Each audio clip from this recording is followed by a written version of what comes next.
Are you searching for the best in online black radio? Then go to blacktalkradionetwork.com, helping you filter through the noise. Real talk, black talk.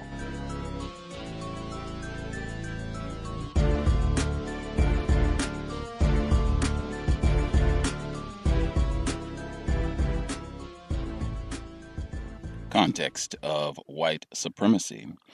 Justice Gus T. Renegade in for another broadcast, hopefully to share constructive information on the system of white supremacy. Today's date, Sunday, August 18th, 2013. So I have been told. Listener supported. Invest if you think the program is constructive. Racism-notes.blogspot.com.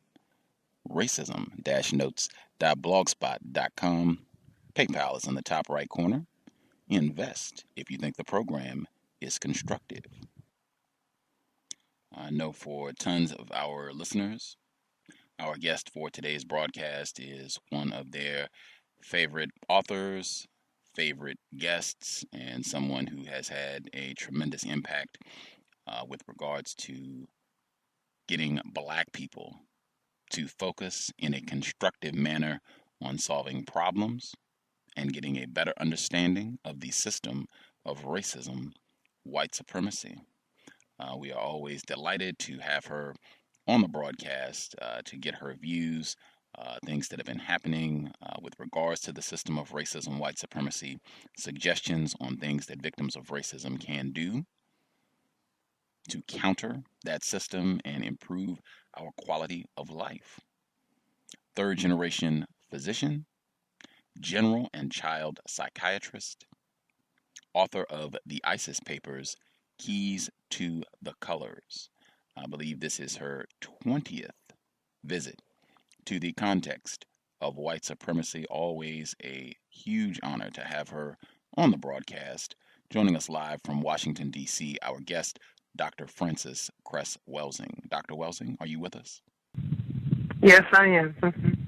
Thank you so much for sharing a bit of your time again. We know you are super busy, and it is always just a real honor to have you on the broadcast and to hear some of your views. How are you doing today? I'm doing fine, and I would just like to commend you for having a program where the most important topic in the world, as far as I'm concerned, and that's racism, white supremacy, and you have given outlet for that discussion, and so I have a lot of respect for what you're doing. Thank you. No, we really appreciate it. I know a lot of us who are trying to do something about this problem of racism have been greatly influenced by your work. So a lot of it is due to you and Mr. Fuller as well, his work with the code book. As I told listeners, I wanted to compensate today. I know a lot of folks that dialed in when you visited us a few weeks back, and they had questions, so I want to try to get listeners, folks have questions, things you want to ask Dr. Welsing. I want to try to go to the phone line as soon as possible. The number is 760-569-7676, and the code is 564-943#. Press star 6 if you have questions. One more time, I'll give it out a few times as we roll. One more time, the number is 760-569-7676, and the code is 564-943#. Press star 6 if you have questions. Before I get our first caller, there has been lots of publicity this month in the build-up to the 50th anniversary of the March on Washington. You were around and analyzing racism when the march happened in '63. Do you have any thoughts about what's going to take place in about 10 days in your city, Washington, D.C.? Well, I think that the organizers of the march are doing a lot to make people aware of what happened 50 years ago, and people who may not even have been born are having a chance to focus on that historic event. What I would like people to focus on is raising the question, why should black people have to 50 years have passed. That's a half a century. And why are black people having to still march? And I think that that's the critical question that everybody should be asking themselves. In other words, what is going on such that black people still have to have the same set of complaints that they had 50 years ago? Do you see? And as a matter of fact, we have some of the same complaints that we had when we were formerly enslaved. Yes, people, for the most part, they have more access to material possessions.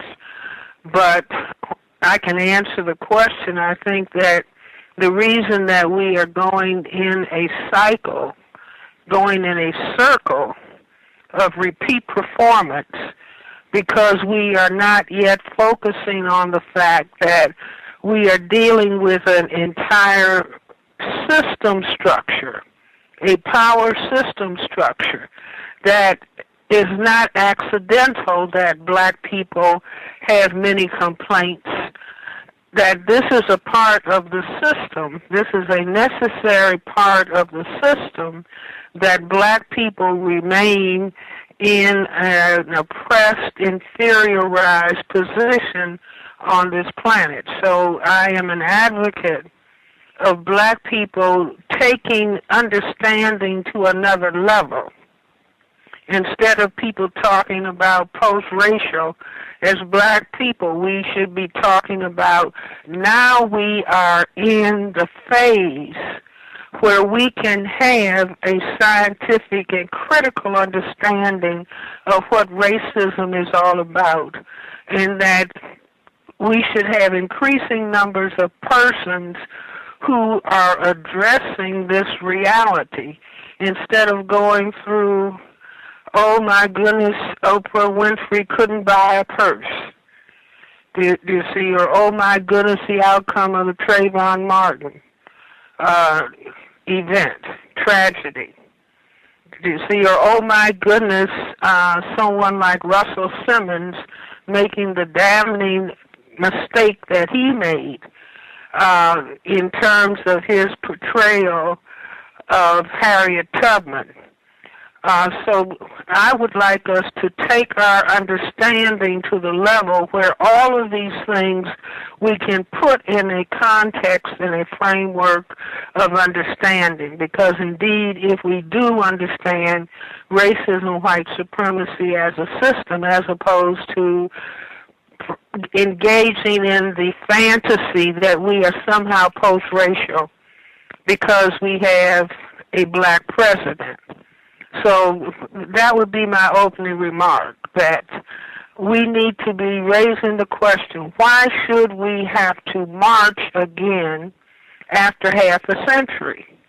And the answer to that is that we are in a local, national, global system of racism, white supremacy, a system for white genetic survival on the planet, which necessitates oppressing and destroying black people. As a matter of fact, it necessitates leading black people in the direction of genocide. So that's where I would like to start. Outstanding. I guess just really quick with regards to Russell Simmons, since you brought that up for listeners, I guess if folks are not aware, it was a big controversy this past week.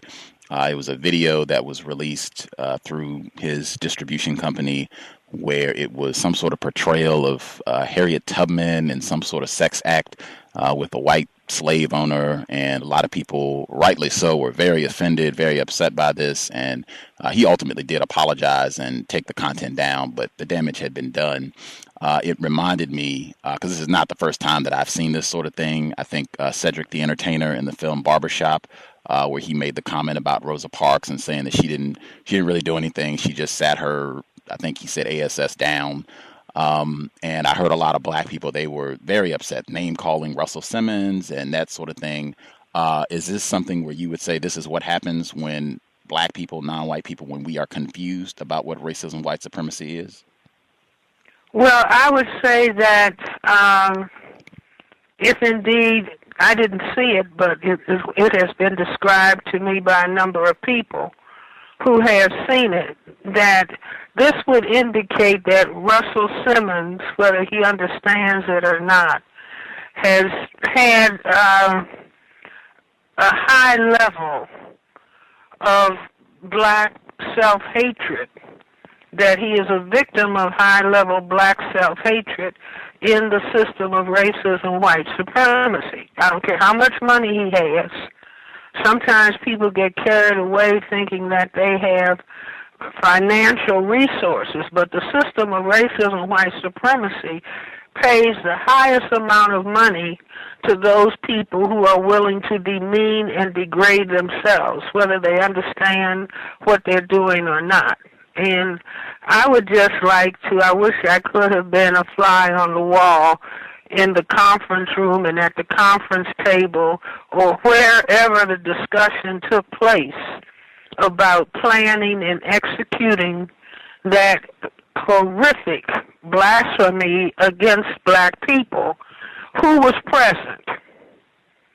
Were there people who classify themselves as white present, egging a person like Russell Simmons and company, urging them on and saying this is okay?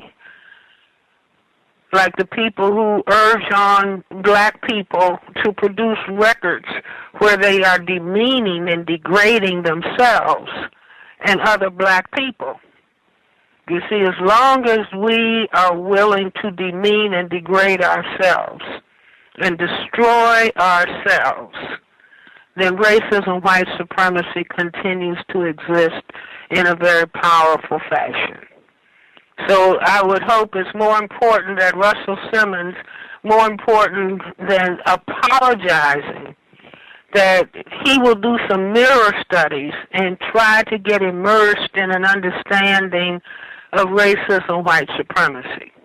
And if he doesn't choose to do that, then thinking black people should not purchase or be involved in anything that he markets or puts out for people to buy. Absolutely. You mentioned how with the march, with regards to black people, victims of racism, going through the same patterns, why we have to continue to march about problems that we're facing as a result of racism. And I remember in the archives, this is one of your visits back in 2011, where you were talking about how the system of racism, white supremacy, it recycles. Mr. Neely Fuller Jr., he has 4 stages that racism, white supremacy, it goes through: establishment, maintenance, expansion, refinement. Exactly. See, what we have to understand, once you understand that racism, white supremacy has a purpose, and the purpose is not hating black people, even though on the surface level that's what black people experience. The system of racism has been designed on planet Earth for the genetic survival of the tiny minority of white people. So it's a system that has a purpose, a logical purpose for the people who classify themselves as white. It's not an accident. This is not an accident that has gone on for 500 plus years. This is a necessary system in the minds and in the thinking of people who classify themselves as white. It is essential for their genetic survival on this planet.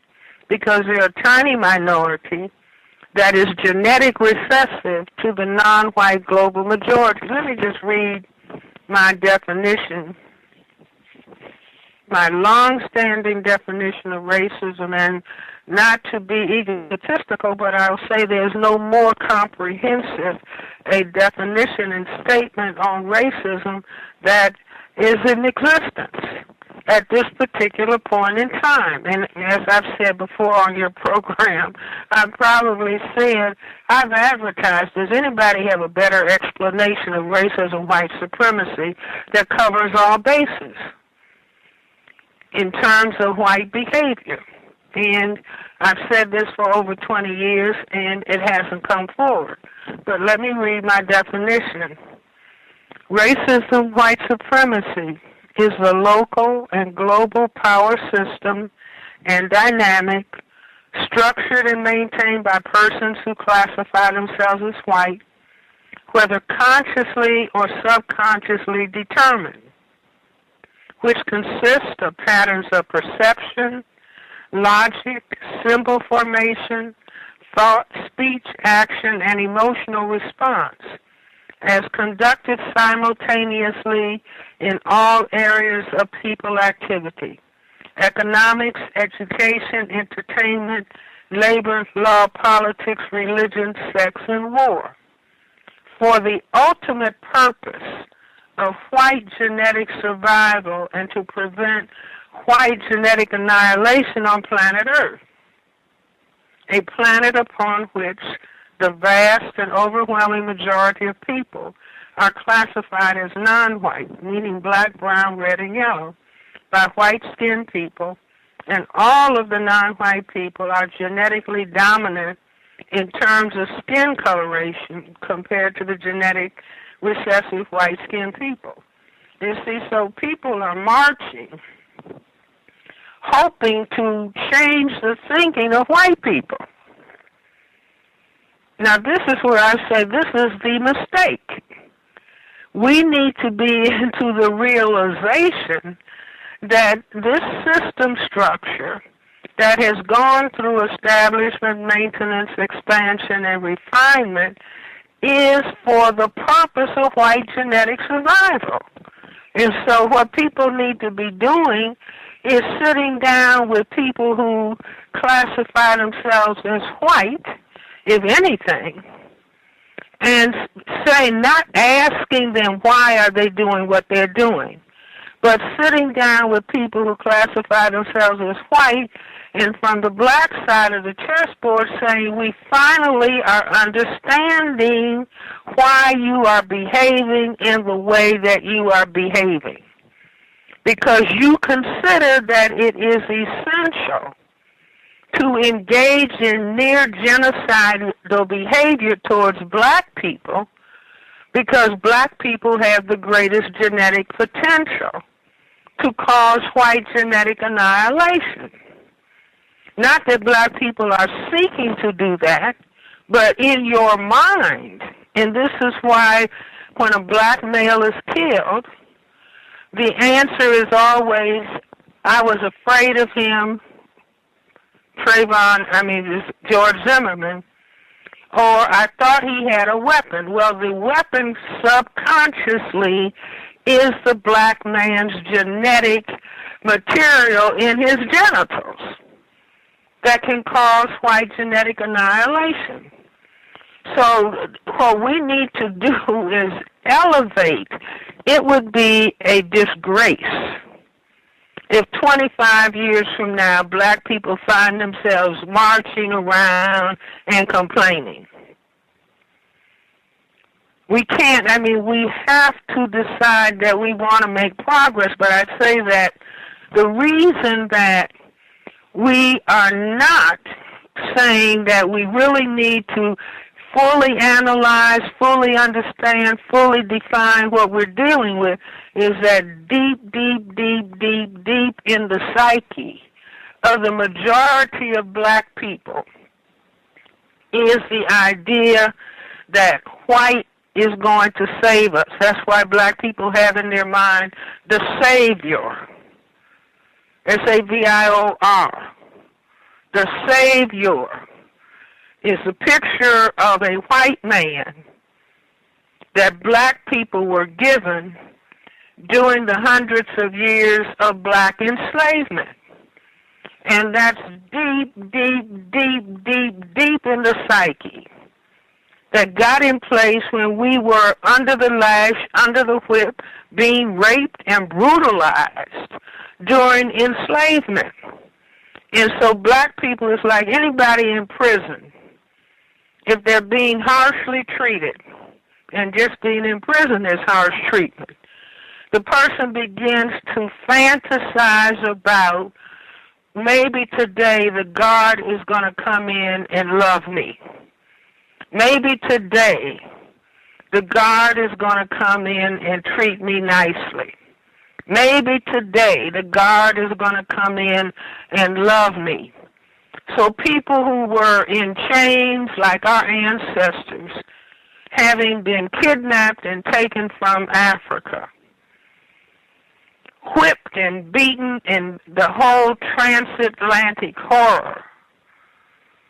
And so people were in hopes, out of their helplessness, that somehow the white people were going to act differently. And so I can understand, and we should all understand and have consideration, maybe have respect also for what our ancestors had to think about. But the creative force in the universe gave us brains to analyze what's going on in the environment. See, if we respect ourselves, then we will use our brains to analyze what is going on. And that's why we as black people, we keep raising the question, hey, what's happening? What's happening? What's happening? Everybody you meet, hey, what's happening? What's happening? Because we don't understand what's going on.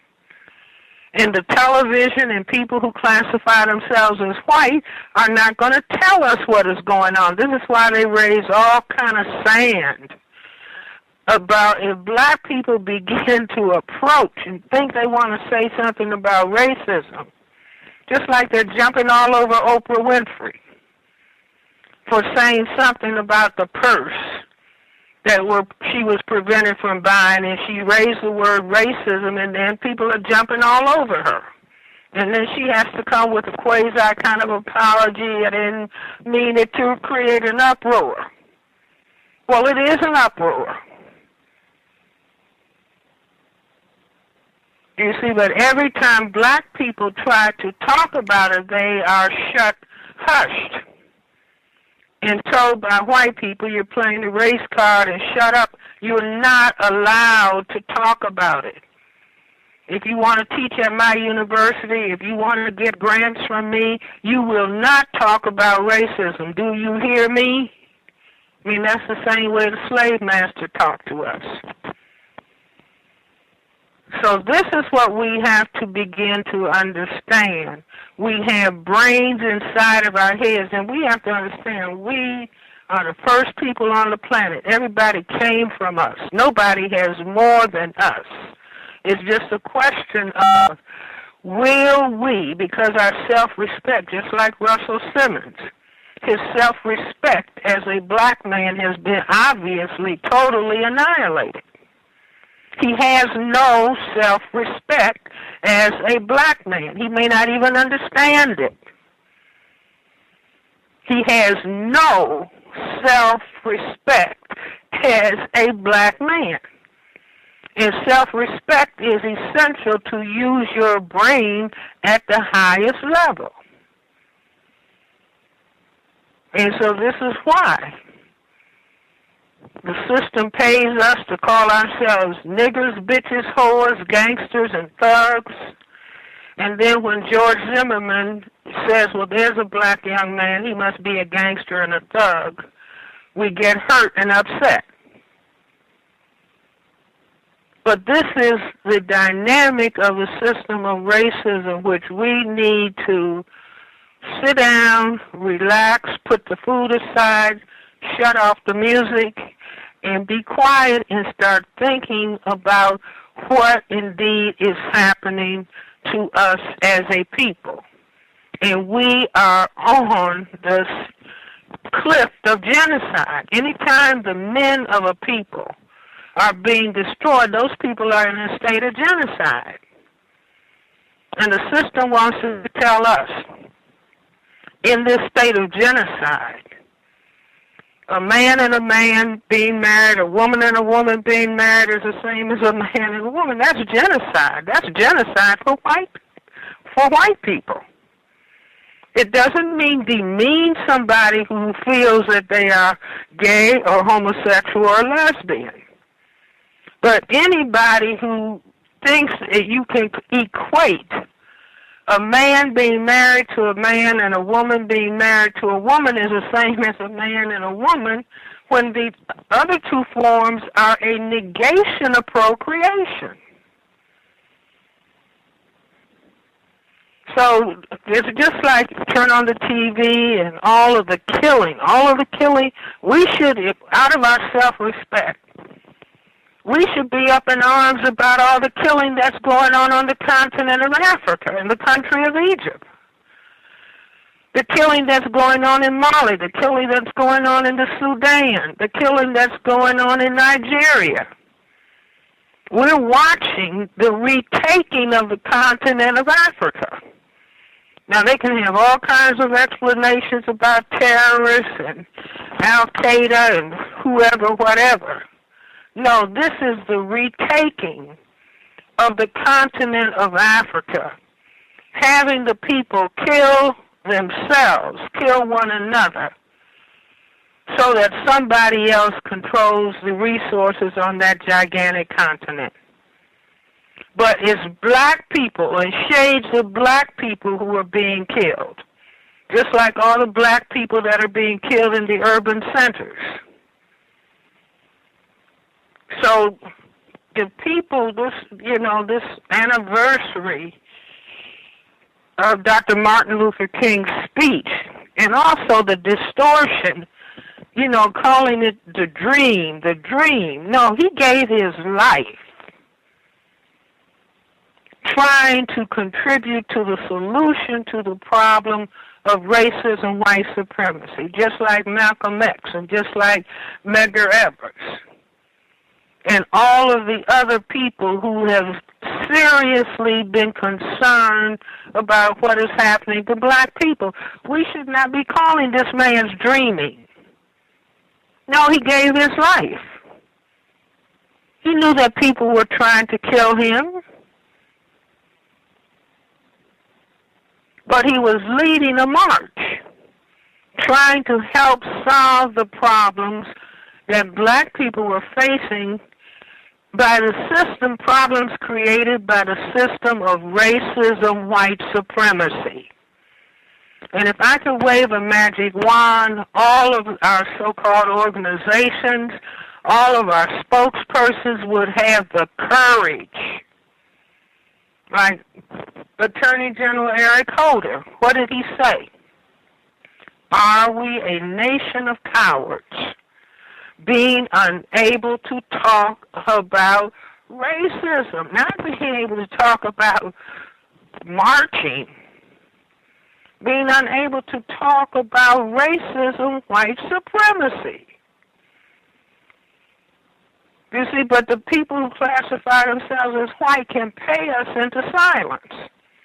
All of our so-called major organizations are funded most by people who classify themselves as white.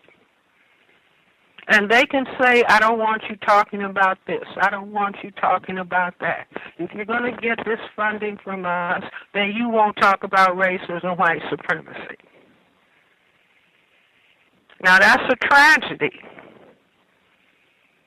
But those people who are thinking and not caught in those traps should do everything they can to increase their understanding of this system of racism, white supremacy, which Neely Fuller, Jr., genius in the 20th century, Dr. Du Bois, the first part of the 20th century, 1903, in his book Souls of Black Folks, said the problem of the 20th century is the question of the color line.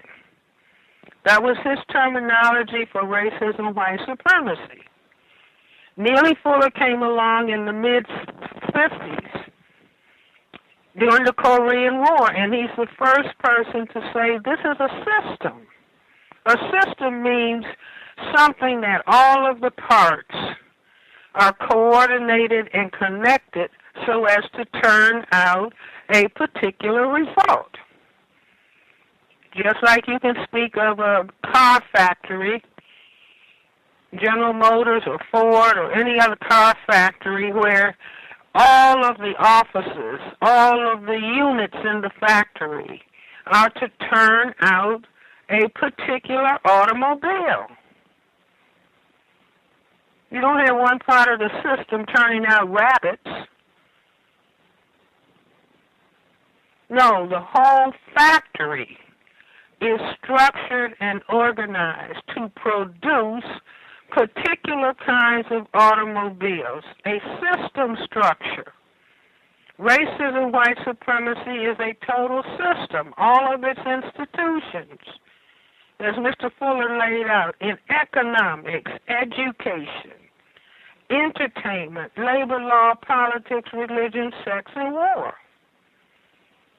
All of the activities are so structured and programmed to turn out the power equation of white power over a relative non-white powerlessness.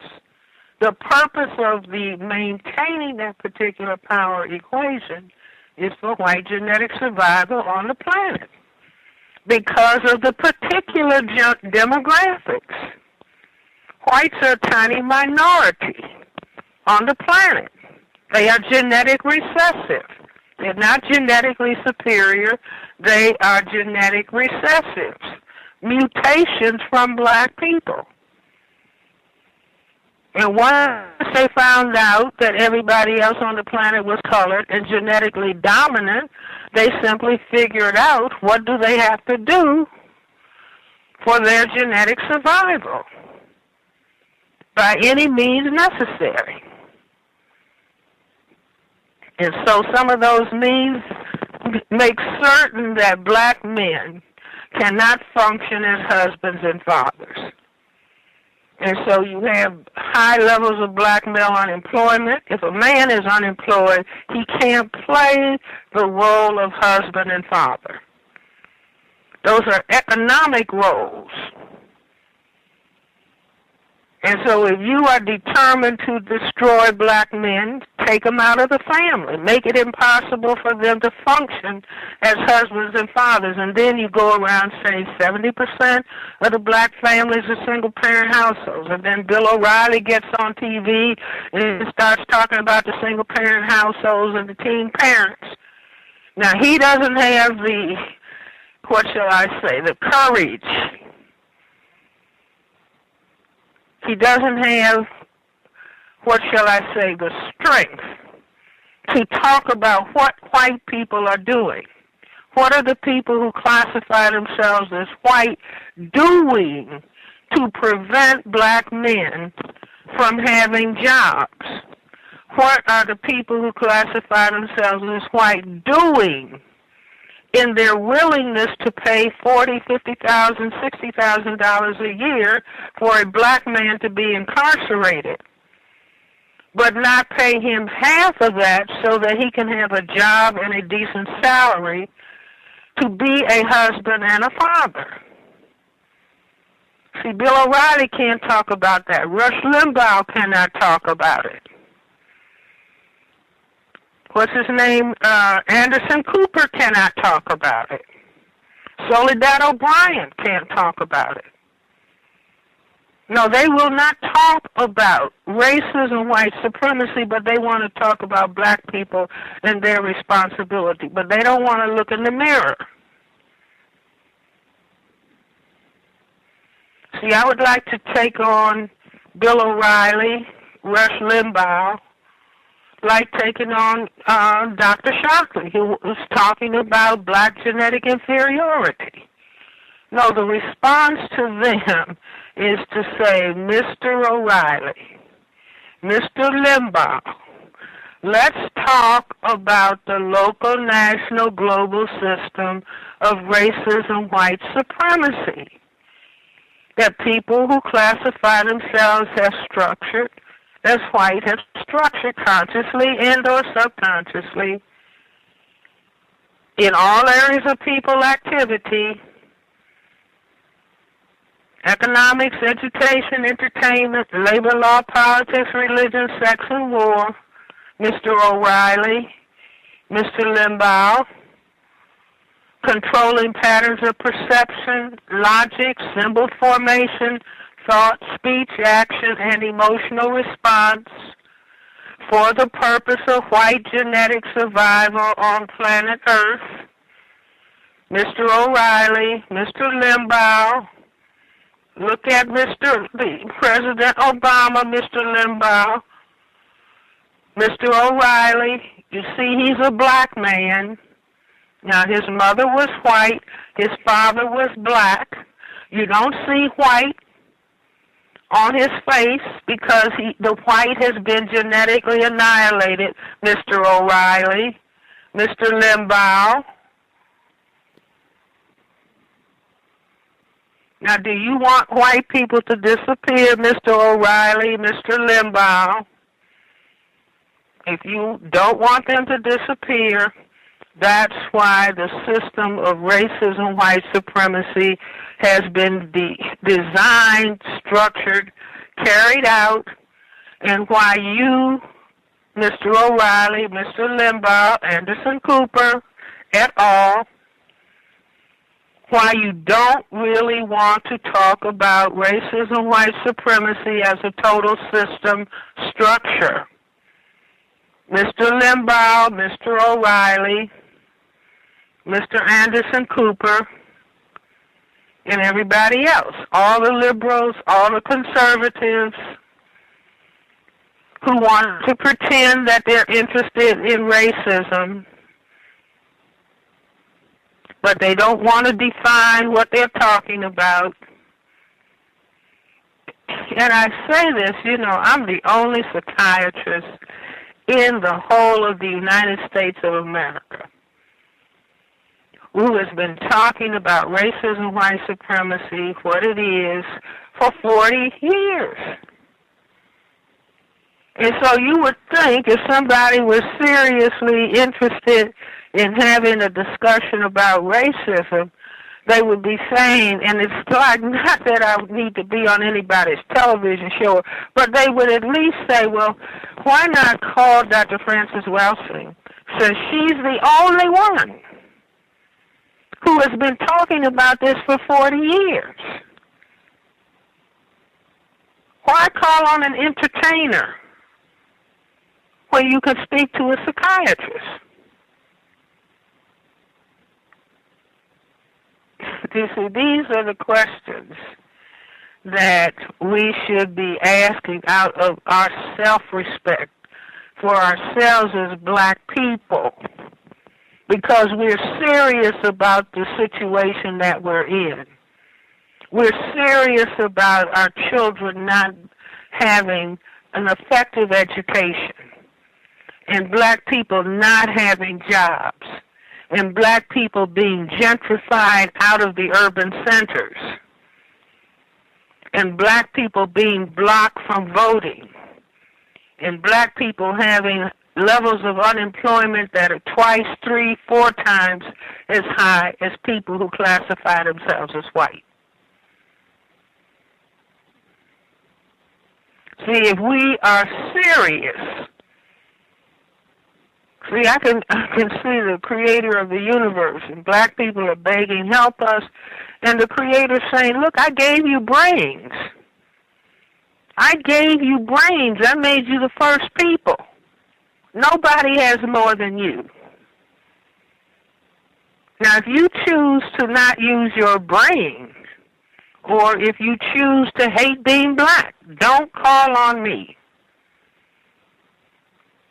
See, if we were really wise, we would understand how white supremacy has controlled our thinking so that, people don't like crystal black. Everybody wants to be close to looking white. Well, that appearance was created by the great-grandmothers being raped by white men. That wasn't a love affair. Thomas Jefferson was not in a love affair with Sally Hemings. He was in a use affair, an enslavement relationship. So we need to understand all the colors are okay. Black people are responsible for all of the colors, but crystal black is the color that every black person should have at the highest level of respect. This is what we looked like before our ancestors were raped. Now, all the colors are okay and everybody should like themselves, but don't put the color that is the scarlet letter, the sign that the grandparents were raped. We're going to turn that upside down. Because right now, all of the people on the planet, all the colored people on the planet, victims of racism, white supremacy, trying to bleach their skin. I tell people if I invented 3 pills, the first one would turn you white overnight, the next one would give you long straight hair, the next one would give you so-called white features, I would be the richest person on the planet. Because all of the people of color who have been for centuries under the foot of racism, white supremacy, wishing they were white. So I could just go on eBay, sell the 3 pills for any amount of money. And people in Asia, people in Africa, people in Central America, people in South America, people in the United States of America, all the people of color. Dr. Welsing, I want your 3 pills. I can only pay for the first one this week, but when I get my check, I'll be able to, can I buy them on the installment plan? See, now we have to embrace ourselves and hug ourselves and say we understand. This is victimization by the system of racism, white supremacy. But we are going to understand it. We are going to regain respect for ourselves as black people. And we are going to talk about racism, white supremacy, what it is. And we're going to master the behaviors that begin to bring it to a halt so that we are replacing the highest form of terrorism and injustice, replacing it with a system of justice, which means nobody is going to be mistreated. Nobody is allowed to mistreat anybody else. And those who need the most help get the most help. And then there's a possibility of having peace on this planet. But we can't have peace and we cannot have justice as long as there is a system of racism, white supremacy, which is what exists on the planet at this particular time. And I think everybody should buy Neely Fuller's books, and everybody should think about the behaviors. When I think about Neely Fuller had 10 stops with behavior, called them counter-racism.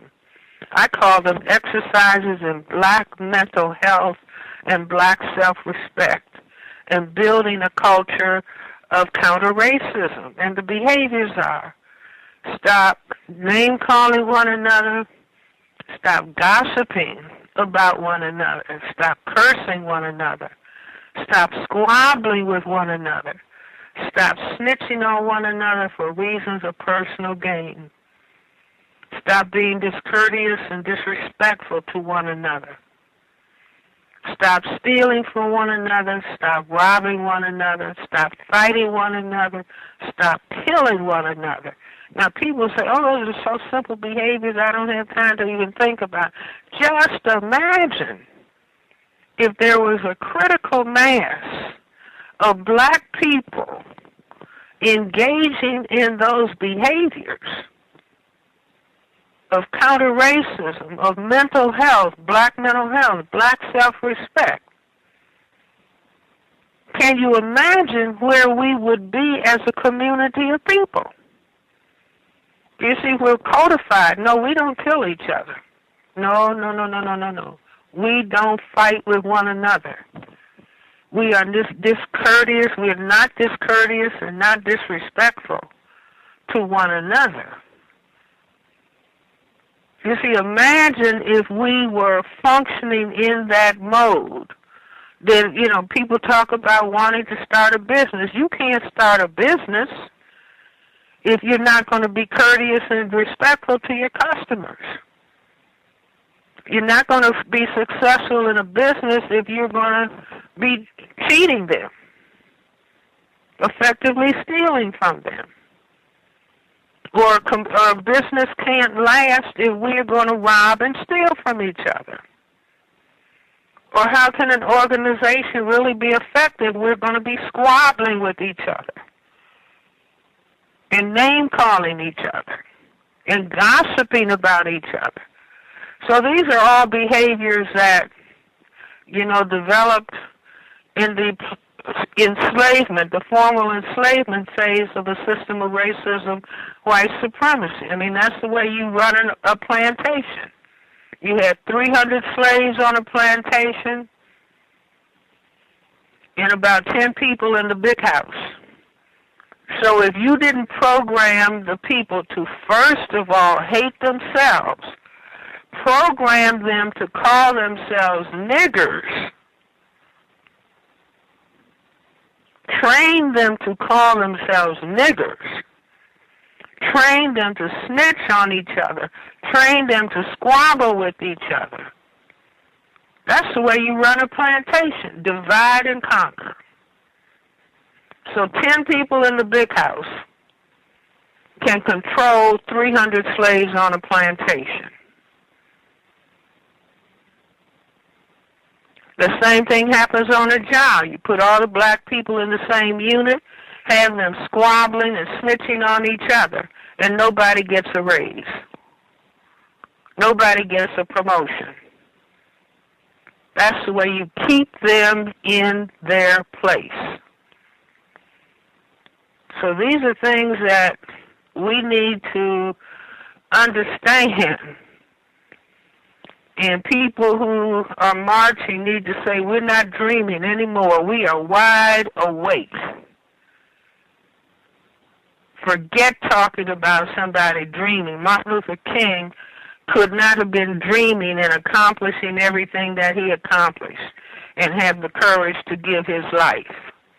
But somebody said, no, let's focus. Let's have them talk about dreaming, the dream. So that means that they have to stay asleep in order to dream. That's where we want them, asleep. So they will not understand racism, white supremacy. And as Neely Fuller said, if you do not understand white supremacy, racism, what it is and exactly how it works, everything else that you think you understand will only confuse you. See, if you do not understand white supremacy, racism, what it is and exactly how it works, everything else that you think you understand, even if you have 50 PhDs, everything that you think you understand will only confuse you.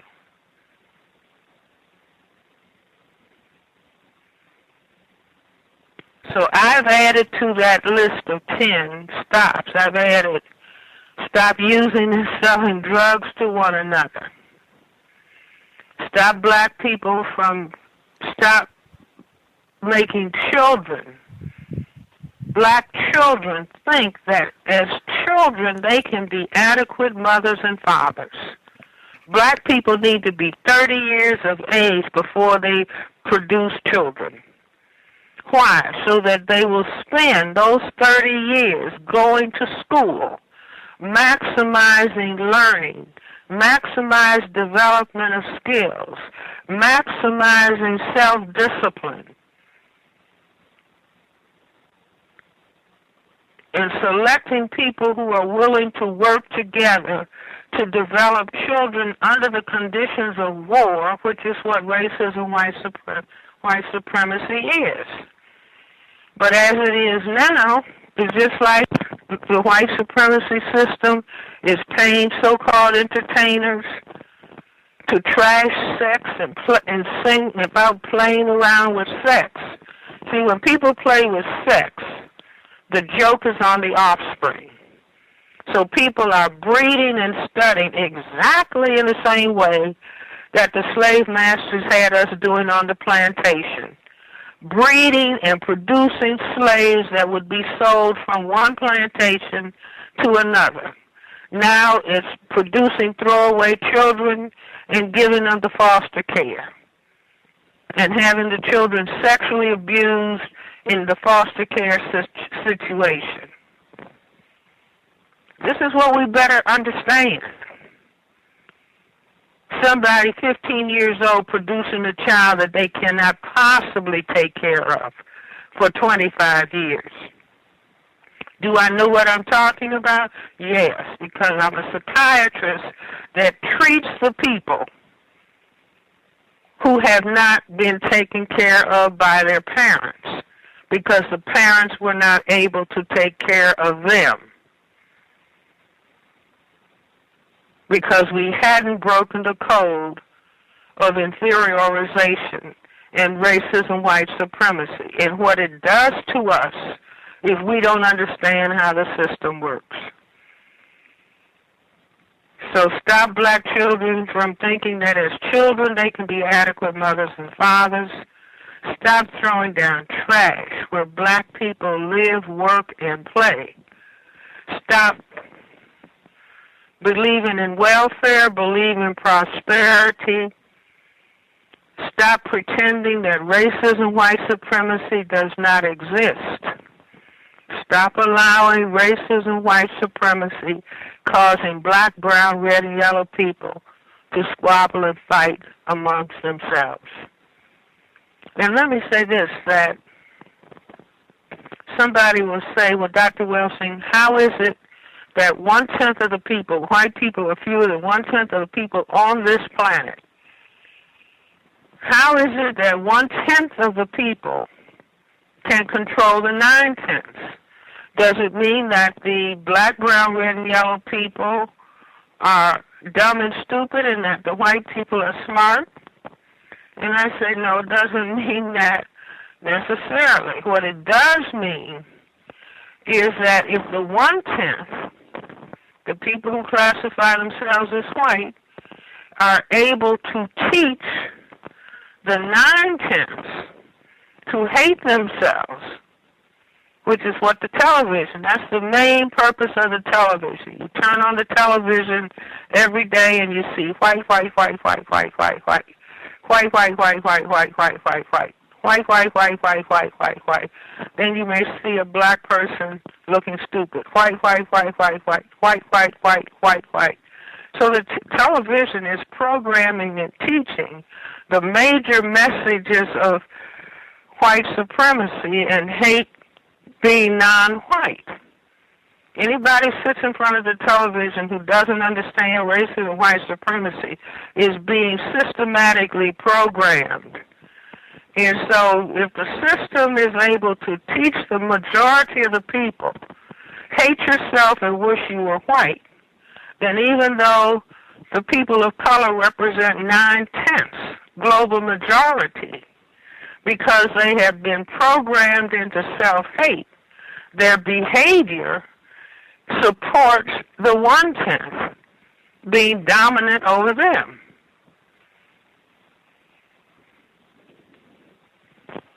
So maybe there are some questions.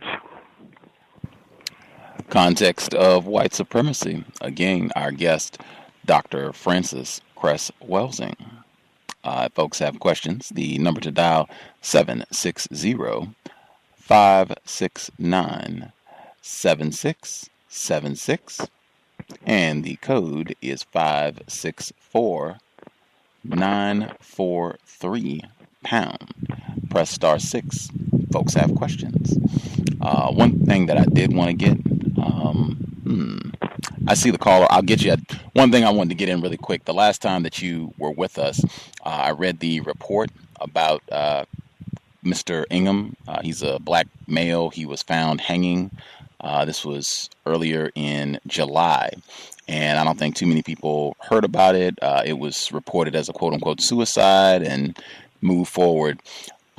Since July 1st, there have been 3 different incidents where a black male has been found hanging. The one with Mr. Ingham, that was one. There were 2 others. Now, where are these taking place? Okay. This first one, this happened on July 2nd. This is in Minneapolis. A 9-year-old boy found hanging from a Minneapolis clothesline. The report reads, investigators in Minneapolis are looking into the death of a 9-year-old boy after he was found hanging from a clothesline on the city's north side.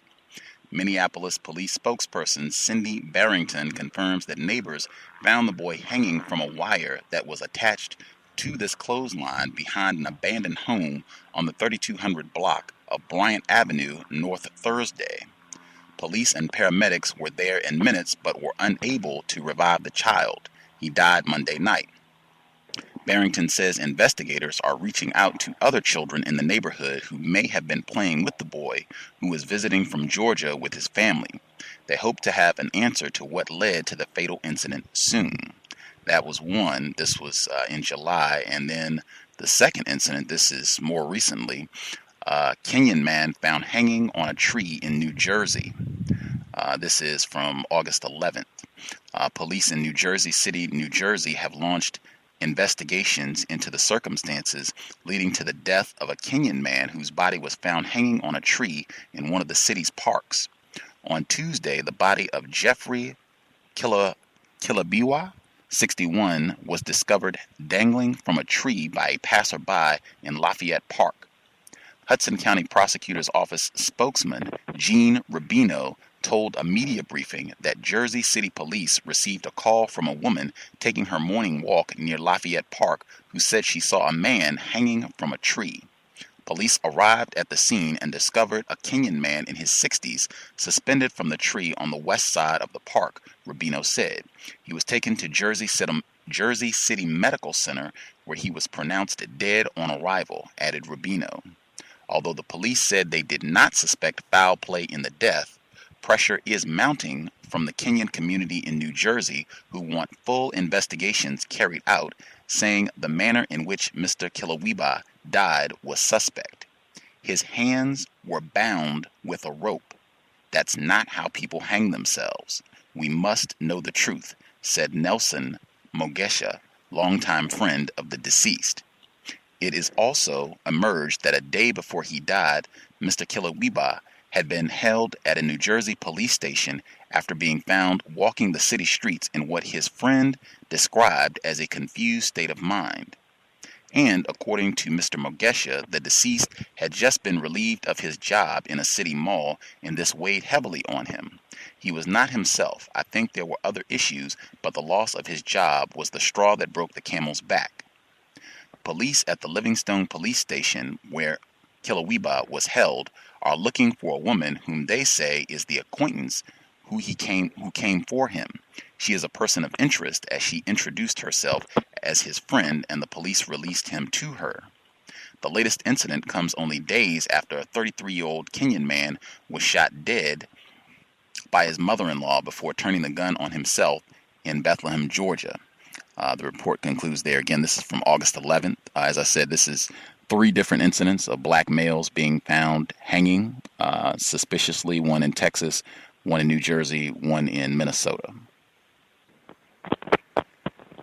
Well, see, I think that black people have to say that our total situation as black people is under the control of the system of racism, white supremacy.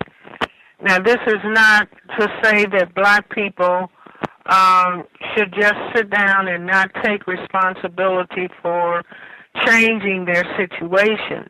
But everything that happens is directly and or indirectly related to the systematic dynamic of oppression of racism, white supremacy, that controls all aspects of our lives. That includes whether one is going to have a job or not have a job, or whether one is going to be frightened and worried because they lose a job. Well, how are they going to eat? How are they going to support themselves? And so if black people have a systematic way of interpreting these events and not be frightened by people who classify themselves as white, saying, there you go playing the race card. The answer to that is we're not talking about a card game. We're talking about a power system dynamic of racism, white supremacy for white genetic survival that creates these conditions. For example, in medicine, the discussion has been for the last decade or more talking about the health disparities. Black people have more hypertension, more diabetes, more obesity, more kidney disease. Well, all of these are resultant from a disparate system. Racism, white supremacy is a disparate system, meaning that black people and white people do not live under the same set of circumstances in economics, education, entertainment, labor law, politics, religion, sex, and war. Racism, white supremacy is 24/7 stress on black people. 24/7 stress times 365 days a year times whatever number of years the person has been living under.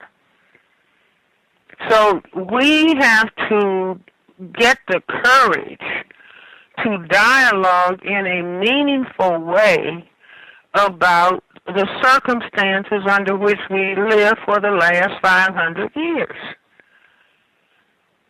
So that in other words, if you keep saying black people have more hypertension, black people have more kidney disease, black people have more diabetes, then the next thing, well, black people must be genetically impaired. No, black people are living under the stress, 24/7 stress of racism, white supremacy. It's not only stress, it borders on terrorism.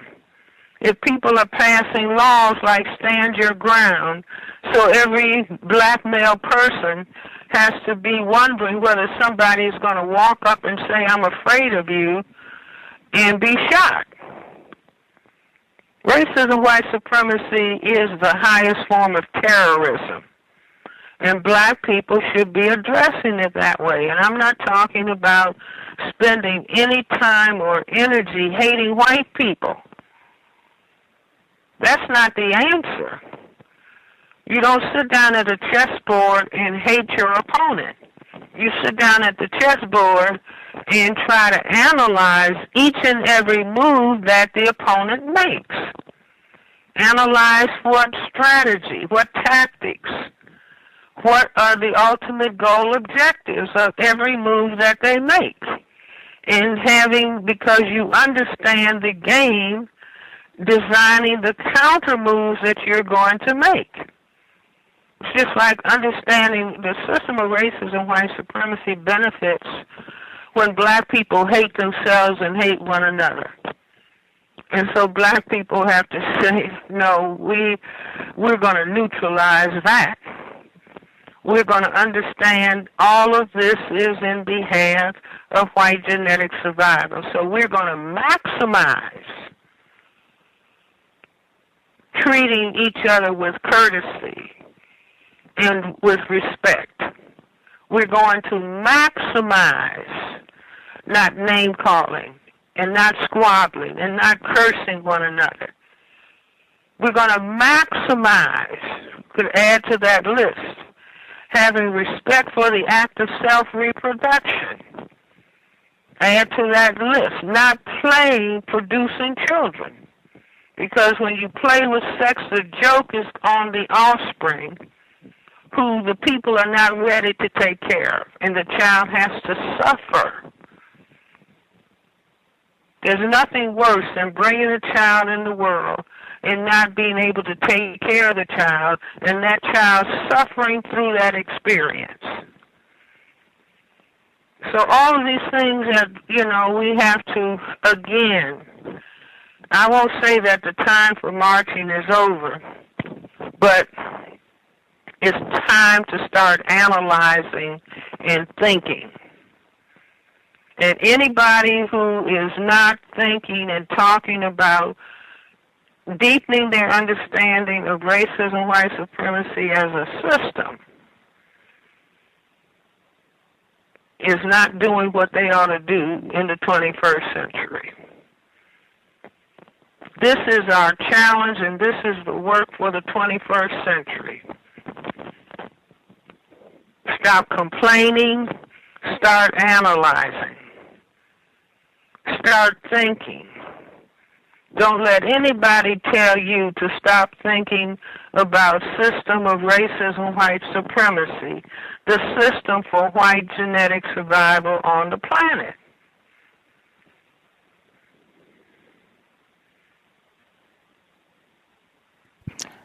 Ashe, ashe.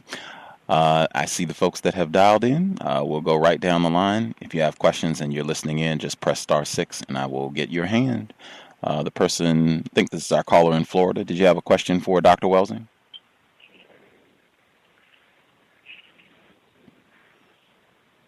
Greetings. Greetings, sir. Good to hear you. Greetings. Mm-hmm. Yes, ma'am. I am a non-white black male who is attempting to be a parent to my son, who I have a deep affection for, a 17-year-old.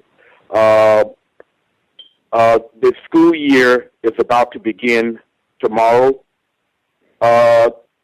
Could you give me and the listeners a suggestion on what parents should be informing and or encouraging of their children that's embarking on, in his case, this is his last year of grade school. Could you give me some suggestions on what I should be prompting him on as far as the school year getting started tomorrow morning? You say he's 17 years of age? Yes, ma'am. How old is he? He's 17? Yes, ma'am. He's 17. I would say, sit down and have a very calm discussion with him about, look, we are in a system of racism, white supremacy. We have been in this system for the last 500 years. We have not always understood exactly what it is and how it works. Like early on, we thought when we were in formal slavery that if they just removed the chains, that everything was going to be okay. And then we found that the chains were replaced with laws, so-called Jim Crow laws, but we no longer call them Jim Crow laws. We call them racism, white supremacy laws. And so we thought if we can just change the laws, and that period was called the Civil Rights Era, and we thought if they changed the laws, everything was going to be okay. And we look up after the laws were changed, and now they're trying to circle back and put those laws in place. Now, the reason being is that the people who classify themselves as white, they're a tiny, tiny minority on the planet, and they're getting ready to be a tiny minority in this area of the world. And so they're nervous, and when they get nervous, sometimes they think that they have a right to kill. So I want you to understand that. You're talking to your son. And I don't want you to spend any time hating, being discourteous and disrespectful. That's not necessary. All you have to do is practice respecting yourself as a young black man and deciding that you are going to work very hard in school, learn as much as you can, and go as far with your education as you can go so that you can help black people change this situation, the system of injustice, into a system of justice so there can be peace on this planet. And say, I want you to understand that, and I'm going to buy Neely Fuller's book for you because it has a lot of behavioral advice that will be helpful to you. And to the best of your ability, I want you to stay away from all drugs and all alcohol because the system is now trying to deceive black people by legalizing marijuana and telling black people it's okay. But if you listen to the medical discussions that are even on the television, where some of the doctors are coming forward and talking about the strength of what is being turned out as marijuana is much stronger, and that it can help cause a person to become psychotic. And as far as say, Dr. Francis Welsing believes that the intention is to black people not having jobs, and so all they have to do is sit in their area and get high on marijuana, as opposed to having their brains clear so that they can be in the push for demanding justice. So, tell your son to respect himself, and if he respects himself, then he will respect black females, because we are all 50% from our mothers and 50% genetic makeup from our fathers. And if we as a people, if you're a young black man and say you hate black women, or if it's a young black woman saying she hates black men, then you're not in a passing level of respect for yourself. A healthy people will respect themselves as male and female respect one another as male and female. And so tell your son, whenever, if there's anything I can help you with, come and ask me to help, and I will be there to help you and to help you succeed. Is that helpful to you?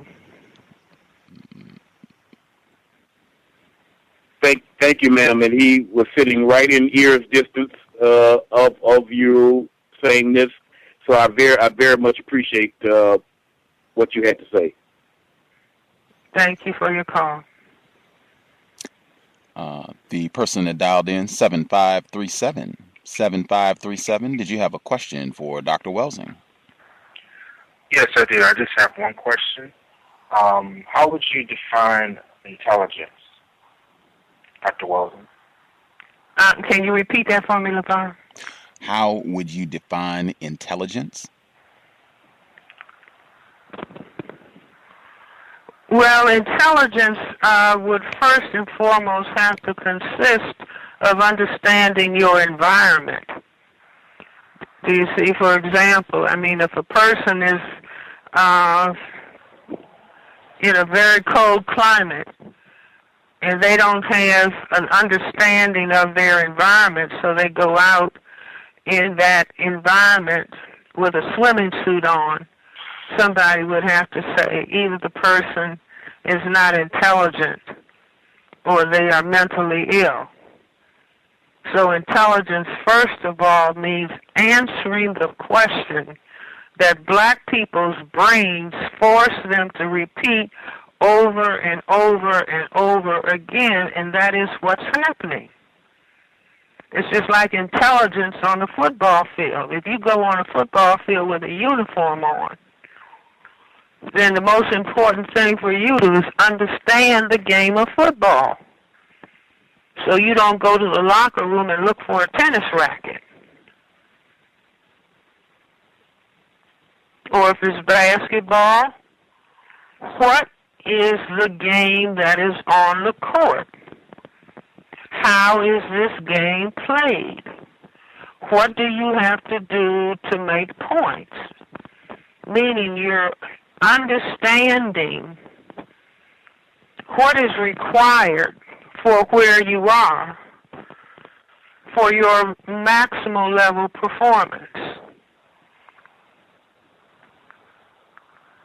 So I would say that, Carter G. Woodson wrote the book Miseducation of the Negro. He probably didn't use these exact words, but we as black people are miseducated to the extent that we are denied detailed information about being in a system of racism, white supremacy. See, they call the system democracy that has imperfections. But we are in a perfected system. 500 years of perfection of operating a system of racism, white supremacy. But black people are denied knowledge and understanding of that system. They are deceived in various ways. You see, like young men being deceived that you can have tattoos all over your face and get a job. Or that you can have tattoos up and down your arm and get a job. Because there are places that if you have any tattoos, they won't even consider you for employment.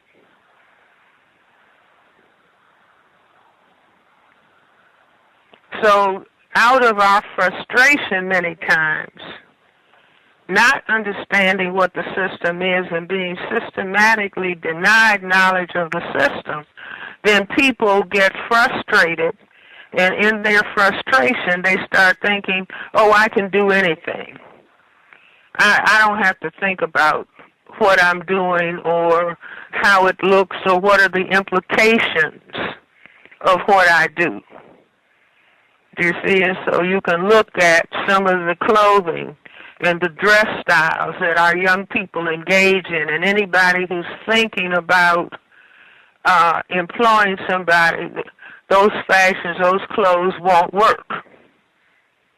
And if nobody is telling them, I had a young woman in my office last week, a young woman in college, and she told me she attended Hampton Institute. And she said the president of Hampton walks around on the campus, and if any young people are not appropriately dressed, he speaks to them. And I said, I was so happy to hear that. I know that used to take place years ago on Howard University's campus. You see, where the president would walk around amongst the students, and if any young person wasn't appropriately dressed, like they cared about themselves and they respected themselves, he would walk up to a young man, young woman, and, admonish them in a kind way about how he wanted them to learn to present themselves and to how he wanted them to think about themselves and how he wanted them to be successful as young people going out in this world that did not always have a positive attitude towards helping black people. But I told this young woman that I was so happy to hear that. I said, I'm going to call the president of Hampton University, and I am, and just say I'm so glad to hear that. Because we need everybody.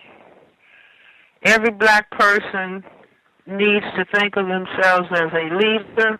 That's why we all need to understand racism, white supremacy as a system. And that makes everybody a leader. Everybody is leading themselves, and to the extent that they can help another person, helping them and helping our young people. You see, throw away all of this trashy talk, all this terminology, gangsters, niggers, bitches, hoes, and helping our young people get this trash out of their thinking and helping them understand this is psychological warfare in a system that doesn't intend for you to succeed. But we have to intend that we are going to be successful, and we're going to manifest that we are the creator of the universe made black people the first people, the mothers and fathers of everybody. And now we are the most trashed, self-trashing people on this planet, being led in this direction by the system of racism and white supremacy. And so we have to say, wow, we've been on a bad trip, and we've let other people lead us. And so now we're going to get in charge of leading ourselves and manifesting that we are going to be people with pride and dignity and self-respect second to none on this planet. So that when they see a black person walking down the street, it's just like when the fruit of Islam, Elijah Muhammad had the young man walking around. If you saw one at a distance, your heart felt good. And we've come a long way with young men with their pants hanging down. See, I say the only people that almost legitimately can walk around with their pants hanging down is a baby with a dirty diaper. A baby indicating it's not being taken care of. But we have to help ourselves, help one another, help all of our young people understand we are on the mission of manifesting that we understand who the creator of the universe intended us as black people to be. We are no longer going to be the lowest of the low, the trashiest of the trash. That's what the system of racism and white supremacy. It doesn't have any use for black people unless it can look at us as trash. Look at the black man that we have as president. President Barack Obama, intelligent, brilliant black man. And they can't stop trying to trash him and disrespect him. So we have to understand that is, what did they say? What did the opposition say? They wanted to see President Obama fail. And they were going to block everything that he attempts to do. Now that's just the prescription that they have for all of us. And so we have to understand, well, that's the logic. That's the logic of racism and white supremacy. That's the logic of white genetic survival by any means necessary. And we have to say we have the counter for that, because we are going to have the respect. Out of the civil rights era, when black people went up against the hoses of the system of racism and white supremacy, the dogs, the horses, the billy clubs, and black people came out of that with their black pride, black dignity, black is beautiful, black self-respect. And I say the system understood, wait a minute, for these people, no other people in the history of this country went through that, showed that much dignity and pride in themselves that black people showed. So the system said, wait a minute, this is dangerous. If we let these people go forward with black dignity and black pride and black self-respect and thinking that black is beautiful, we will have danger on our hands. So we are going to have to demean and degrade them, and we can do it because they don't really understand our system. So all we have to do is tell them we're going to put them in the movies, and we'll have them playing Superfly, cursing and using drugs, men kicking women, calling women abusive names. No, they don't understand our system. They think it's about money. We will have them demeaning and degrading themselves, and then next phase we will have them singing songs where they trash themselves and trash one another. We will wage psychological warfare on them, and then we will have them killing each other. And they won't even understand what has happened to them. Now, this is where we are. And we have to analyze, understand racism, white supremacy as a system structure, not spend any time hating white people, but understanding what racism, white supremacy is, and what the people who have said white genetic survival by any means necessary. So when we see some black man hanging from a tree, that's old school. That's what the system has done. Incarcerate the men, lynch them, castrate them, because we are afraid of them. They have the genetic power to cause white genetic annihilation. Destroy them, and when we destroy them, we will have destroyed the whole of black people. They will never recover unless we decide we have been taken to the lowest depths. But we are going to come out of this and be what the creative force in the universe intended us to be as black people, the mothers and fathers of everybody on this planet. That's why it should pain all of us as black people in our hearts when we see this carnage that is going on the continent of Africa. All of this killing and all of this slaughter. Because as a matter of fact, the system has to kill. It has to kill in order to survive. So if we have the determination and we have the will, like I said, it doesn't involve hating, it doesn't involve calling white people any names. It's just like you sit down at the chessboard or you go on the football field, you go on the basketball court. You are depending upon your skill, your knowledge of the game, and your skill to win. And we have been denied knowledge of racism, white supremacy. Now we can understand it.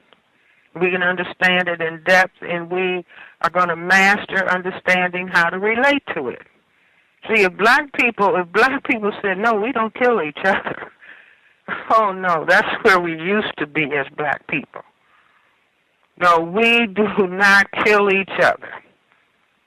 No, we do not play with sex and produce throwaway children. We have too much respect for ourselves. We don't throw away children. We don't produce children that we cannot take care of. We have religious, spiritual respect for the act of sexual intercourse. We do not demean ourselves in that way. That is not the tradition of Africa.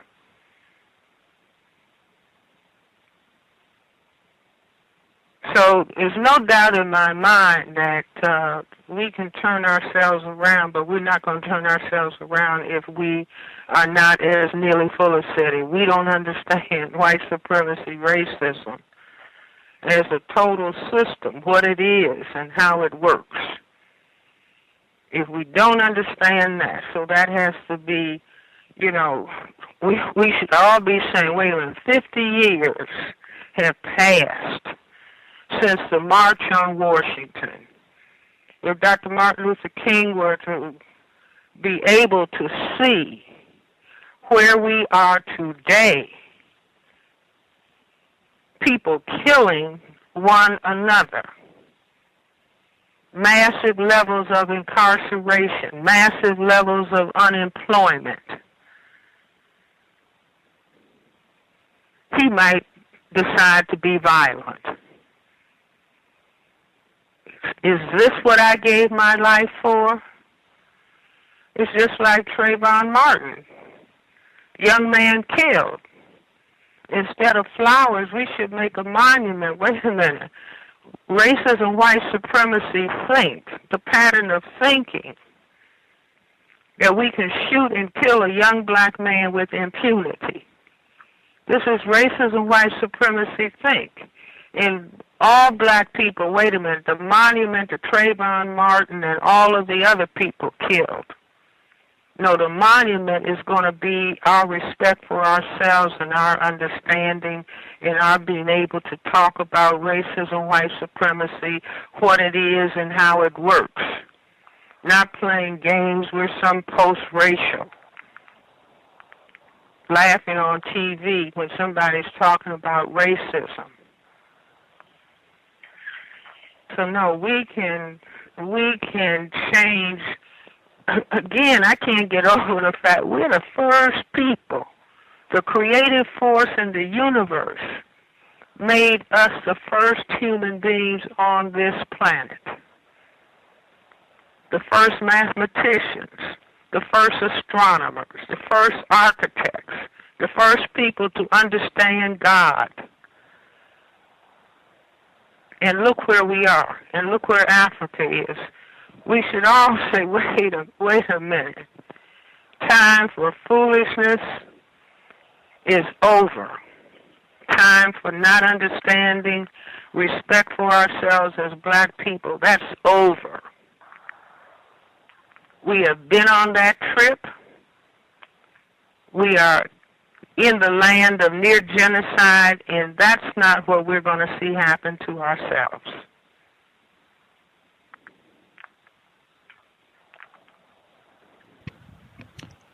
Person that called. Right on. Person that dialed in, last four digits 5360. Your line is open. I'll give out the number again if folks have questions. It is 760-569-7676, and the code is 564943 pound. Press star 6 if you have questions. Make sure you do not wait till the last minute. 5360, your line should be open. Good evening, Gus and Dr. Welsing. Good evening.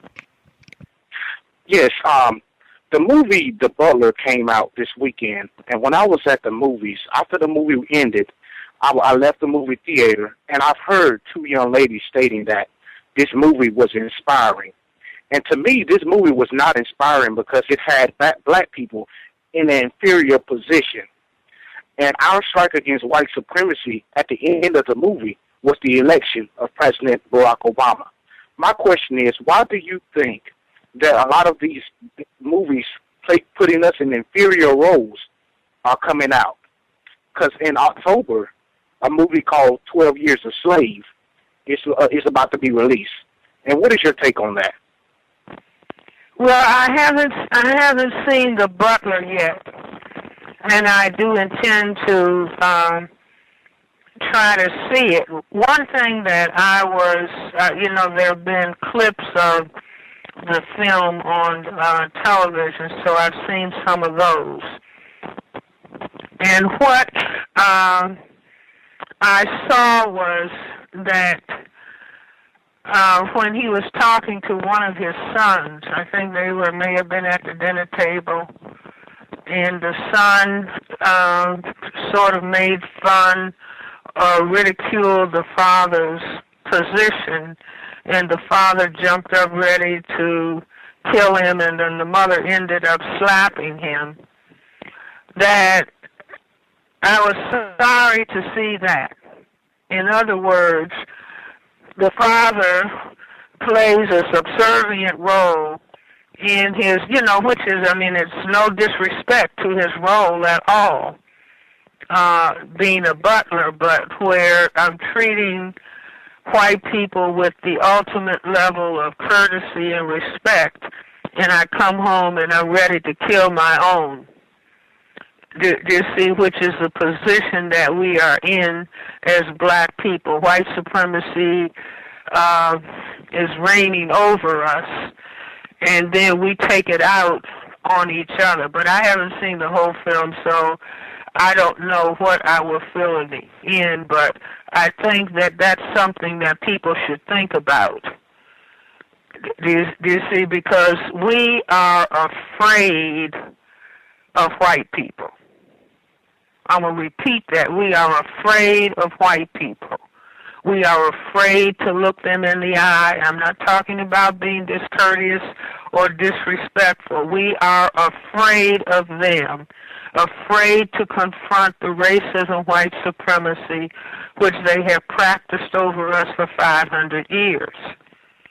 But we are big and bad when it comes to dealing with each other.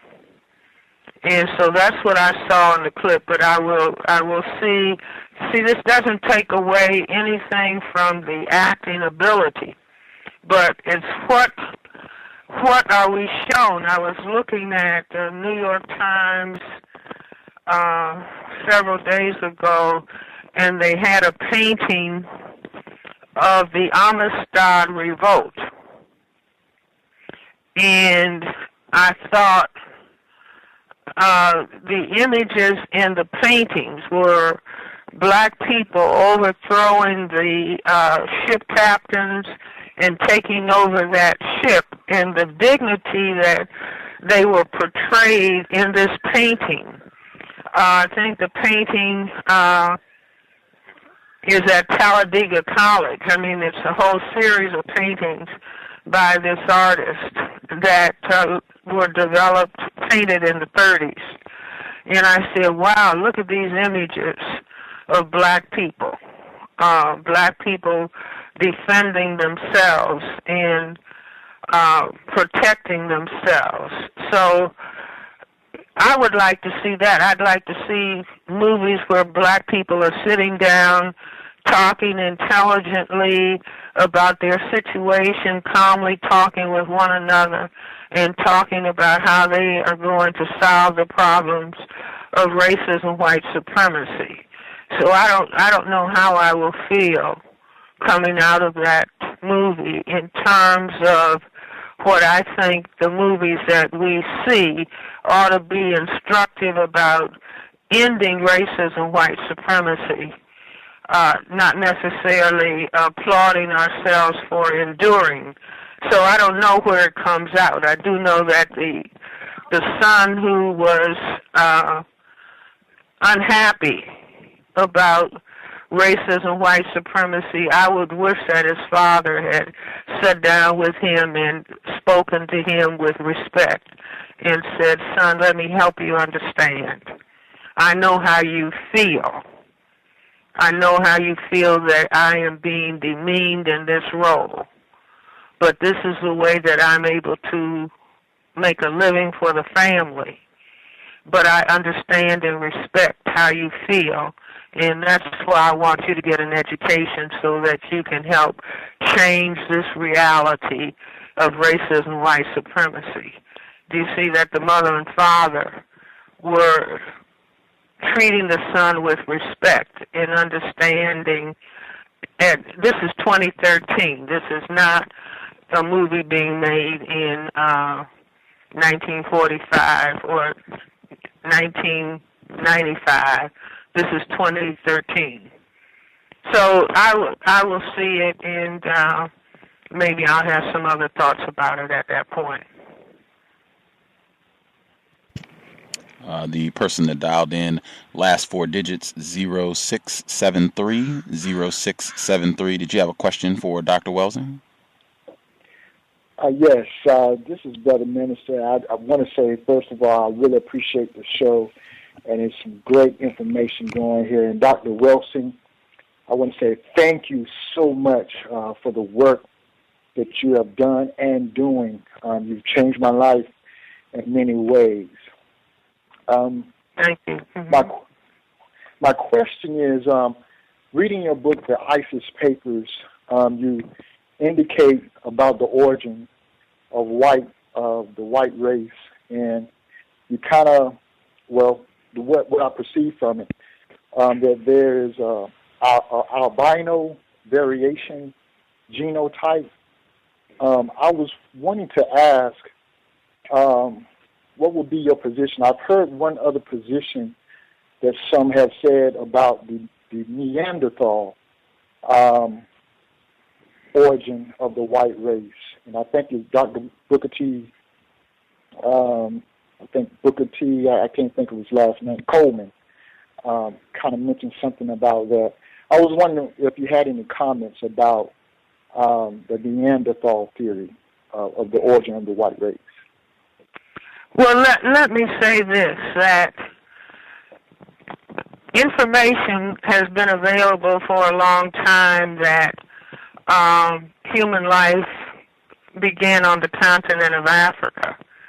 And for people who classify themselves as white to simultaneously say white is superior and to say that white people came from black people as mutations is a little bit difficult.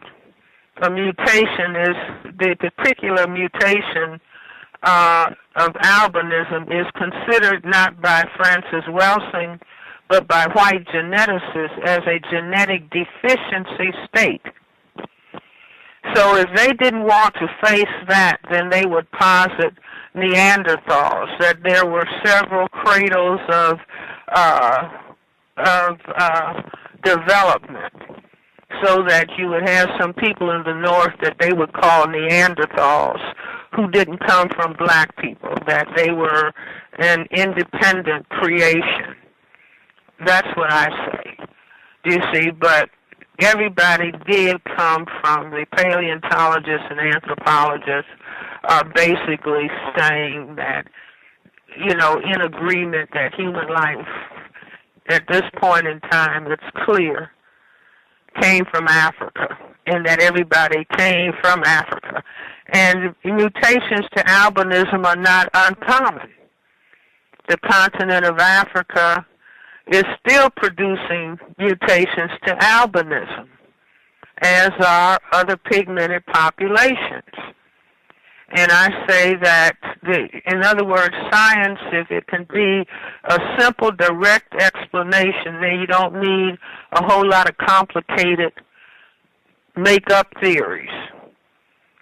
So it's very easy to understand mutations to albinism coming from a pigmented population. And I say that's where the story in the Bible of Adam and Eve, those were some of the first mutants. I mean, a mythological story about that. And the story goes as we read it in Genesis, in the book of Genesis, that Adam and Eve were in the Garden of Eden. They ate the forbidden fruit and became ashamed of their nakedness. Now, I say that in a mythological form is the explanation for the production of albino mutants. Nakedness. They didn't have skin color because of the genetic deficiency disease of albinism, which, of course, the Bible didn't discuss, but we know in medicine what that is. And so that's the simplest explanation. I mean, they had a albino boa constrictor on the television the other day. I mean, they have albino roaches, and somebody told me one time an insult that somebody would say to another person, you had so many roaches that you even had some white ones, meaning that after if you have a large enough population of roaches or anything else, then the chance of a mutation occurring after a certain number is possible, the mutation would occur with a certain frequency. Not every birth, not every 1,000, not every 10,000, but every 100,000, for example. And so we know about mutation to albinism. We know about it even occurring on the continent of Africa today. We even know how the black people have mistreated the albino mutants and put them out. And tragically, I understand in some places in East Africa, they killed the albinos. Hopefully that's not going to continue, because it is just a particular mutation pattern. And so we don't need a whole lot of strains. We don't need to posit that people became white because they went to a cold climate. No, they became white as a result of a mutation to albinism, and if they wanted to survive, they did better going further north, where the sun intensity was less, so that they wouldn't develop skin cancer. But we don't need to bring in Neanderthal to explain the origin of white people. The person that dialed in, last four digits, 6234. 6234, did you have a question for Dr. Welsing?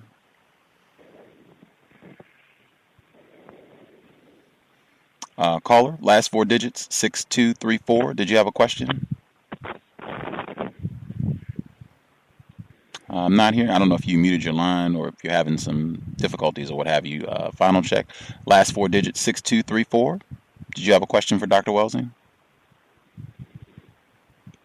Okay, I'm assuming if you, I don't know if you muted your line or if you're having some issues, maybe you can hang up and try dialing back in, see if that clears things up. The caller that dialed in, 9325, Mr. Demery 4. Demery 4, did you have a question for Dr. Welsing? Yes, good evening, Dr. Welsing. Good evening. Good evening, Gus. I'm having a little hard time hearing now. Okay, how about now? Can I be heard? I can hear you, yes, sir. Okay, speak as loud as you can, sir. Okay, I'll do the best I can. Okay, Dr. Welsing, my question is related to the fact that black people do not qualify for mental health. Okay, I recently went to see the movie, The Butler, and without giving away any of the movie, my question is related to the way that the audience would respond to different portions of the movie. They were laughing when things were not funny. They were clapping at inappropriate times. And the audience was a mixed audience, various age groups. And I thought it was very strange to me that that type of reaction would occur. But I thought about what you had said, and I was wondering if you could clarify the inappropriate reactions of a lot of the audience, majority, well, almost the entire audience was black, non-white. I saw one white couple. I'll mute my line and take the answer. Thank you. I think that I would say that black people don't know how much our respect for ourselves has been damaged. You have a lack of respect for ourselves as black people, and then you have a lot of ignorance as to circumstance, so that black people, instead of being appropriately sensitive, find themselves, in other words, if you think about the number of people who are comfortable hearing black people called nigger or using that language themselves in relationship to other black people. Take Russell Simmons. You see, he probably is a millionaire, and then he thinks it's okay and ha-ha to demean and degrade a figure like Harriet Tubman. In other words, the system of racism, white supremacy, doesn't teach black people to have a high level of respect for themselves and to have in-depth knowledge of their history. So when they go and look at something that they ought to have respect for or be sensitive to, they find themselves laughing inappropriately. So I would say, again, it's what has happened to us in the system of racism, white supremacy, which is why we have to go back or start all over, taking very seriously our situation, understand that our self-respect has been damaged and that the first order of business is to be seriously involved in repairing the image of ourselves as black people, which, for example, every single day that we see in the news and President Obama is being demeaned and in some way degraded. You see, if a person doesn't understand this is racism, white supremacy think, other people, somebody who doesn't understand is just thinking, oh, it's okay to demean and degrade. And so I don't have any other understanding than to go to a movie when I should be silent or reflective. I am laughing. Do you see, it's, I'm just thinking about the children who were fighting and beating up somebody. I mean, it's like we are not being programmed at home, not being programmed in the schools, not being programmed by the culture to take seriously and really deeply value ourselves as a people. For example, think about all the people who are walking around with some store-bought straight hair. Now, the person, somebody will just say, well, that's style. But at another level, the person is thinking, I don't like myself the way I am. I have to try to look like a white person with this hanging down long straight hair. So then I have hang me down long straight hair and I go and sit in a movie about black people. I'm trying to make myself as white as I can. And so am I going to be sensitive or insensitive to what I see on the screen happening to black people? So if it's something that people who classify themselves as white think of doing to demean a black person, then I'm laughing with the white people. I'm thinking like them because I'm not black. See my hair? Don't I look white? So, again, we have to embrace ourselves and understand what is happening to us in a cultural dynamic that is really genociding us. It's genociding us right before our very eyes. As I said earlier, if you destroy the men of a people, those people are on a genocide slide. And any group of people that are fearful of their genetic annihilation will consciously, subconsciously move on genociding the people that they are fearful of. So we're in a cultural dynamic where this is happening. And the dominant response on the part of black people is not, wait a minute, what is happening to us? Let us protect ourselves. Let us correct this situation. No, we are sitting and sliding along on the genocide slide, completely oblivious. Oh, I don't want to talk about racism. Why do we have to talk about racism? Oh, we're post-racial. That's old school to talk about racism. So we're in a state of confusion, and that may be hardly an explanation for why people are laughing inappropriately. But I mean, I'm 78 years old, and I remember growing up, and that was a complaint of going to the movies. Do you see where some black person is being beaten by a white person, let's say by a slave master, and you would have some black people in the audience laughing.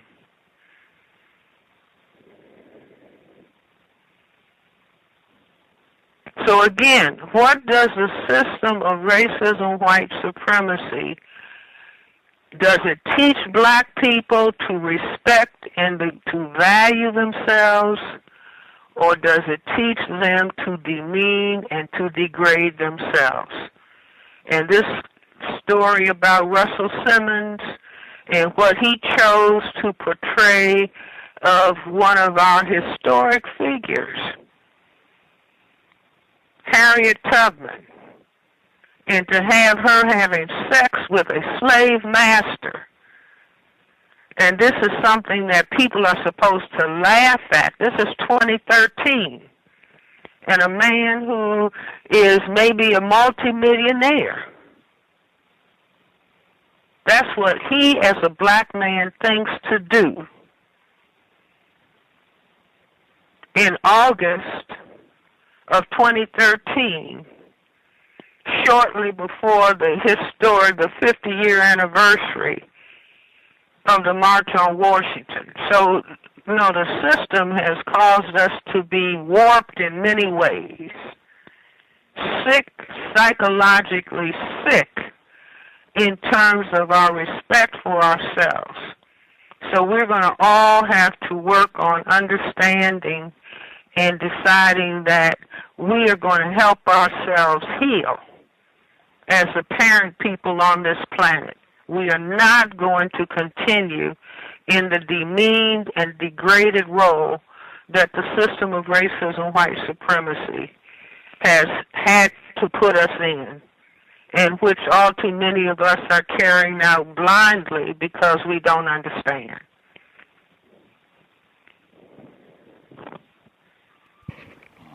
Wanted to double check the caller that dialed in before. It might have been having some difficulty on their line. The person that dialed in, last four digits, 6234. 6234. Did you have a question for Dr. Welsing? Yes, can I be heard? Yes, sir. Okay. Taking myself off speakerphone. All right. I just wanted to say hotep to the family, and that I humble myself before Dr. Francis Chris Welsing right now. And greetings to you, Dr. Francis Chris Welsing. Greetings to you. Mm-hmm. I wanted to ask you a question concerning a situation, if you could, elaborate on it, in a workplace environment where this is a new training class of mixed individuals at a telemarketing company, and a racist suspect walks in and starts to tell anti-jokes or HR inappropriate jokes, and the person starts off with an anti-Semitic joke and then goes into an anti-black joke. There's 4 African people or black people, non-white people in the class, and she proceeds to say, "What do you call 4 black people driving off a cliff?" Then she says, "My friends." What would you say about her comment and the people in the room? Now, this is a white person who did this? Yes, ma'am. This is a classroom? Is that a a fellow student who did that, or this is a is supervisor of the company. This is a supervisor of the company that comes in a training class setting that has white individuals, majority white individuals, and 4 non-white black individuals in the room?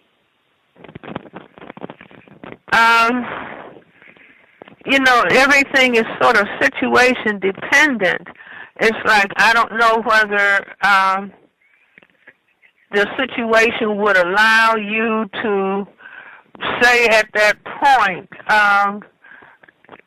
do you understand that your remark might be considered a racism, white supremacy remark? I mean, to put it in the form of a question and see how the person responds to that. You see, perhaps you could say, can you explain why you would say such a thing in this class? Can you help me understand? Can you help us understand why you would say that or why you would think it was appropriate? Now, if the person is fearful that if they make such a comment, they might lose their job, and that the best thing would be to maybe go and speak to the person one-on-one. Do you see? But to raise a question, do you realize that your remark can be considered one of racism, white supremacy, or can you help us understand, help me understand, why you would say such a thing? Right at this moment, I don't understand why you would say that. Can you help me? Do you understand what I'm saying? Yes, ma'am, but I was just speaking from the aspect of like her attacking us under a system of white supremacy and using that time. See, I'm going to have to ask him to repeat because I'm missing out on some of your words. I'm speaking on the aspect of her using white supremacy on the job against the non-white people in the class, not just them understanding, but like that being a EEOC charge and civil rights and discrimination if that took place. See, in other words, we are in a system of racism, white supremacy. And I would say if black people were saying, if our conversation on a daily basis, well, we are in a system of racism, white supremacy, and so we can anticipate these kinds of comments. Do you see, if black people were, I know that we say the system is democracy, but as a black person, I think that we are in a system of racism, white supremacy, and so these kinds of remarks are to be anticipated, which is why we every day you turn on the news, it's something else about racism. It's because we are in a system of racism, and this is just the everyday evidence. And so instead of us as black people saying, no, we are not in a system of racism, we say, this is a proof. We are in a system of racism, white supremacy. Do you understand? So if black people were talking in that manner all the time, talking to other black people, talking to white people in their conversations, well, we are in a system of racism, white supremacy, and in a system of racism, white supremacy, which is for white genetic survival, we can anticipate. Now, to the extent possible, if there is a channel for remedy, then take it into that channel. But to anticipate and to expect it, as opposed to saying we are not in a system of racism, white supremacy, and so why should these kind of things happen, or why should these remarks be made? For example, I was invited to speak at a prison some years ago in this area, and a white university professor, female, invited me to come and speak at the prison. And so I went and spoke at the prison, 99.9% black male prisoners, and I talked about racism, white supremacy as a system. And so she was driving me back home, and she said to me, Dr. Welsing, I hate to admit it. Now, this is a white female professor at a prestigious university saying to me, Dr. Welsing, I hate to admit it, but on all social occasions, on all, not some, not occasionally, she said, on all social occasions, when it's only white people present, no black people present, she said, we are talking negatively about black people. She said, I hate to admit it. And I told her I understood, because they are simply talking code. They're talking code about how to maintain racism, white supremacy for the purpose of white genetic survival, which necessitates talking negatively, thinking negatively about black people, speaking amongst themselves in a negative way about black people, and following that up with behavior that is negative towards the interest of black people. Do you see? So if we come out of our own denial of racism so that we understand what this professor said is true, as opposed to, I don't want to believe that I have some good white friends and I know they like me. I sleep with white people. That's us. You see, but if we said, no, we are in a system of racism, white supremacy, what do you think the person that you call your friend is doing on such a social event? Like sometimes white people will say to me, Dr. Welsing, how can I help? And my answer is, tell black people what white people talk about when there's no black people around. And that white person goes silent. You see, so if instead of we don't like ourselves. When people don't like themselves, they always want somebody else to love them, because there's a deficiency in self-love. So I hope that white people like me, and I hope white people validate me, otherwise I'm nothing. Versus if we loved and respected ourselves, and so then if a white person says, we are always talking negatively about you. See, I say if a black person and a white person were engaged in a sex act, if the black person said, wait a minute, tell me what white people talk about when there's no black people around, the sex act will stop. Yet that's somebody they're supposed to be close to. But they're not revealing war secrets. Why aren't all the white people who are right now married to, in bed with black people, why don't they have an organization, a John Brown organization, to stop the other white people who are practicing white supremacy? There's no such organization.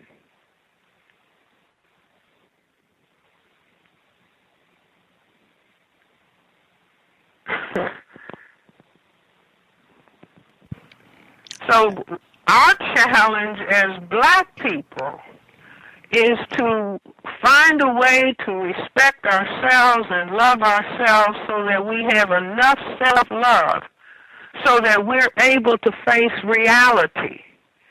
And if the reality is that there's a significant number of people who are willing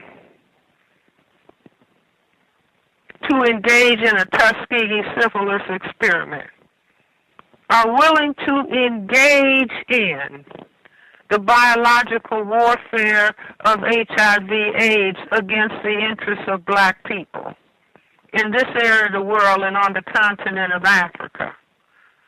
Willing to face that reality, because if the majority people on the planet face the reality of racism, white supremacy, and had respect for themselves, it would stop overnight. Because the white minority would say, wait a minute, these people are not going to tolerate this. They love themselves. They respect themselves as black people. They don't want to be white. They respect who they are. And they are the most decent, calm, quiet people. Their level of decency cannot be matched. But they will not tolerate being destroyed. They will not tolerate injustice. They're the most calm, dignified people any place in this universe. But they will not tolerate injustice. See, it's just like children when the parents, I looked at a television program, one of these nanny programs where the children are completely out of control in the household. And this program was a white family, and the little boy was calling the mother a bitch and spitting on the mother and kicking the mother. So the nanny had to come in and correct the situation. It's like black people who are fortunate enough to have a grandparent, a grandmother who, if you were misbehaving, all she had to do was raise her eyebrow, and you knew to get your behavior together. You see, she didn't yell, scream, she didn't have to curse, or she almost didn't have to lift a finger, but you knew if she raised her eyebrows, the child responding to the respect that the older person had for herself, you knew you had to get your behavior lined up in a hurry. Now, when black people, see, we're the mothers and fathers of everybody on this planet, but we have been reduced to trash. It's just like parents who don't know their place in the home, and so they want to go in the basement with the music playing and shake their booty like they're children. And so then the children don't have any respect for them because they don't know their place. They don't know what level of self-respect and dignity is required to be leaders in that household. So that's where we have to recover in ourselves and become, you see, the most peaceful people, the most intelligent, the most dignified people the planet has ever seen, because they're like their ancestors who were the first people on this planet. They have recovered themselves. And so when black people are in that posture, you know, the white people will get themselves in line, or they will get on a spaceship and go to another planet. But they will know, wait a minute, these black people, these are the parent people. And they're not going to tolerate this. They're not going to tolerate injustice. They are not going to tolerate trashiness. They are simply not going to allow it to take place.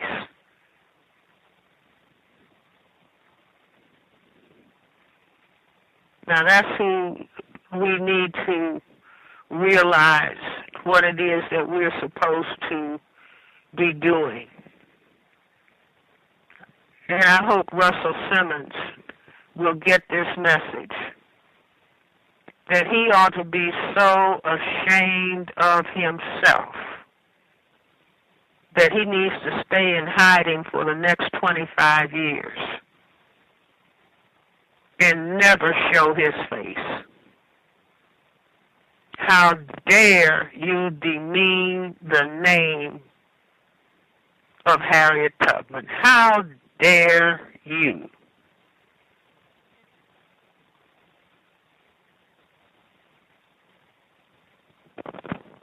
So I hope he gets this message. Dr. Francis Welsing is saying to you, how dare you? How dare you?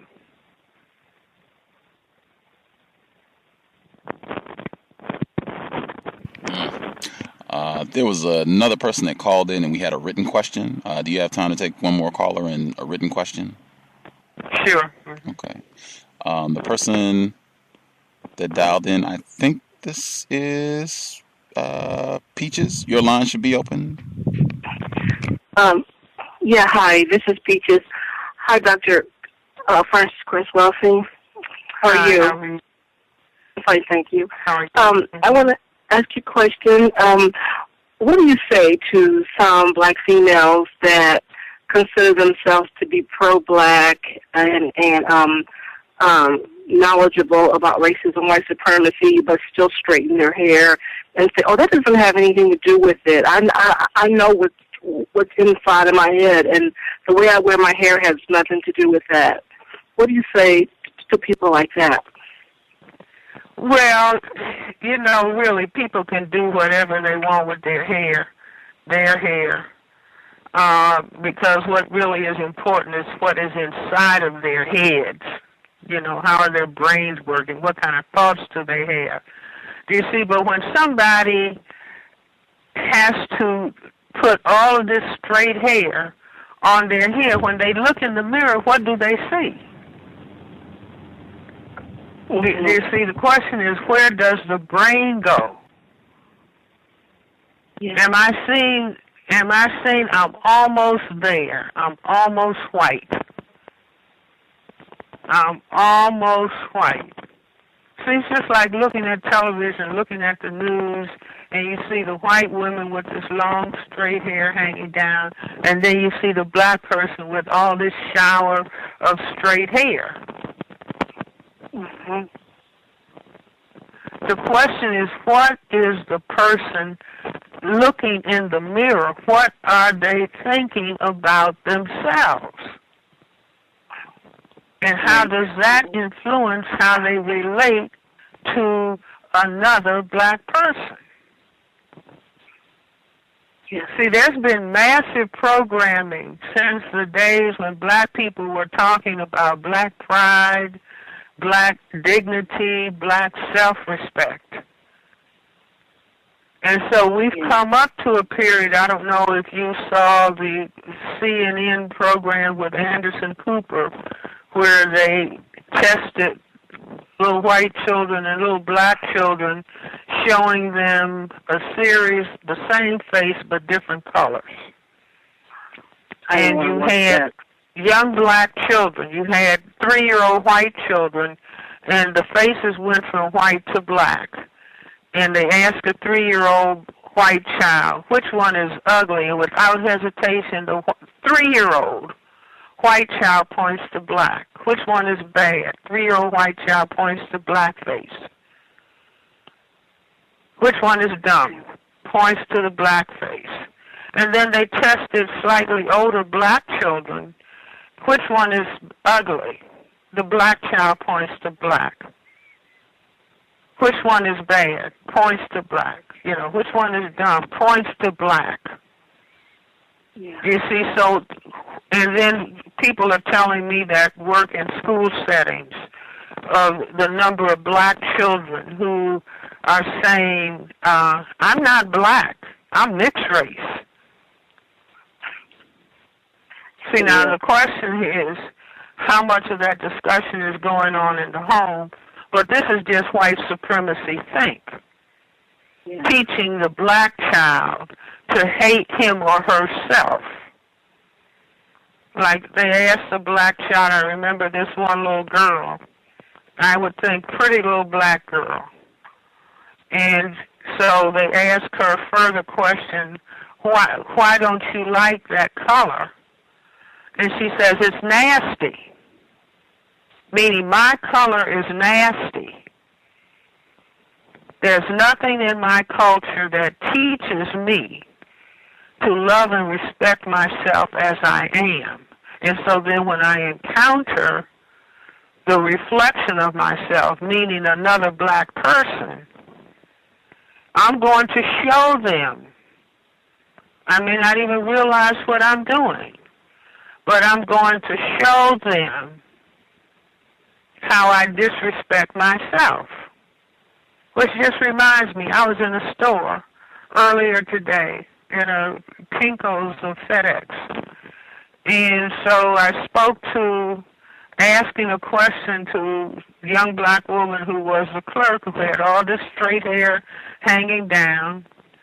And she couldn't even look up at me. I asked her a question and she's still looking down as opposed to looking at you. May I help you? This is the answer to your question. Can't even acknowledge and look at a black person. As I have all of this shower of straight hair hanging off of my head. I didn't even think twice about it till we're having this conversation. So the question is, what are we thinking about ourselves? Which has everything to do with, see, it's, again, this brainwashing. If anybody black is dancing, popping their fingers to, singing to nigger, bitch, gangster, thug, hoe, then when they see genocide of black people happening right in front of them, it doesn't mean anything. Yeah. So what if it's 500 deaths here, 200 deaths there? That doesn't mean anything. Why? Because I'm a bitch. I'm a hoe. I'm a gangster. I'm a thug.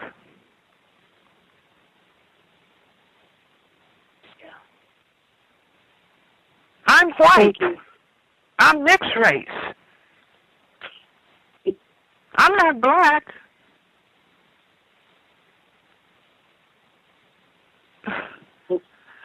So, you know, sometimes I'm giving a lecture. If I have a blackboard, I just, let's give the system of racism, white supremacy, some A+, because they've done their job.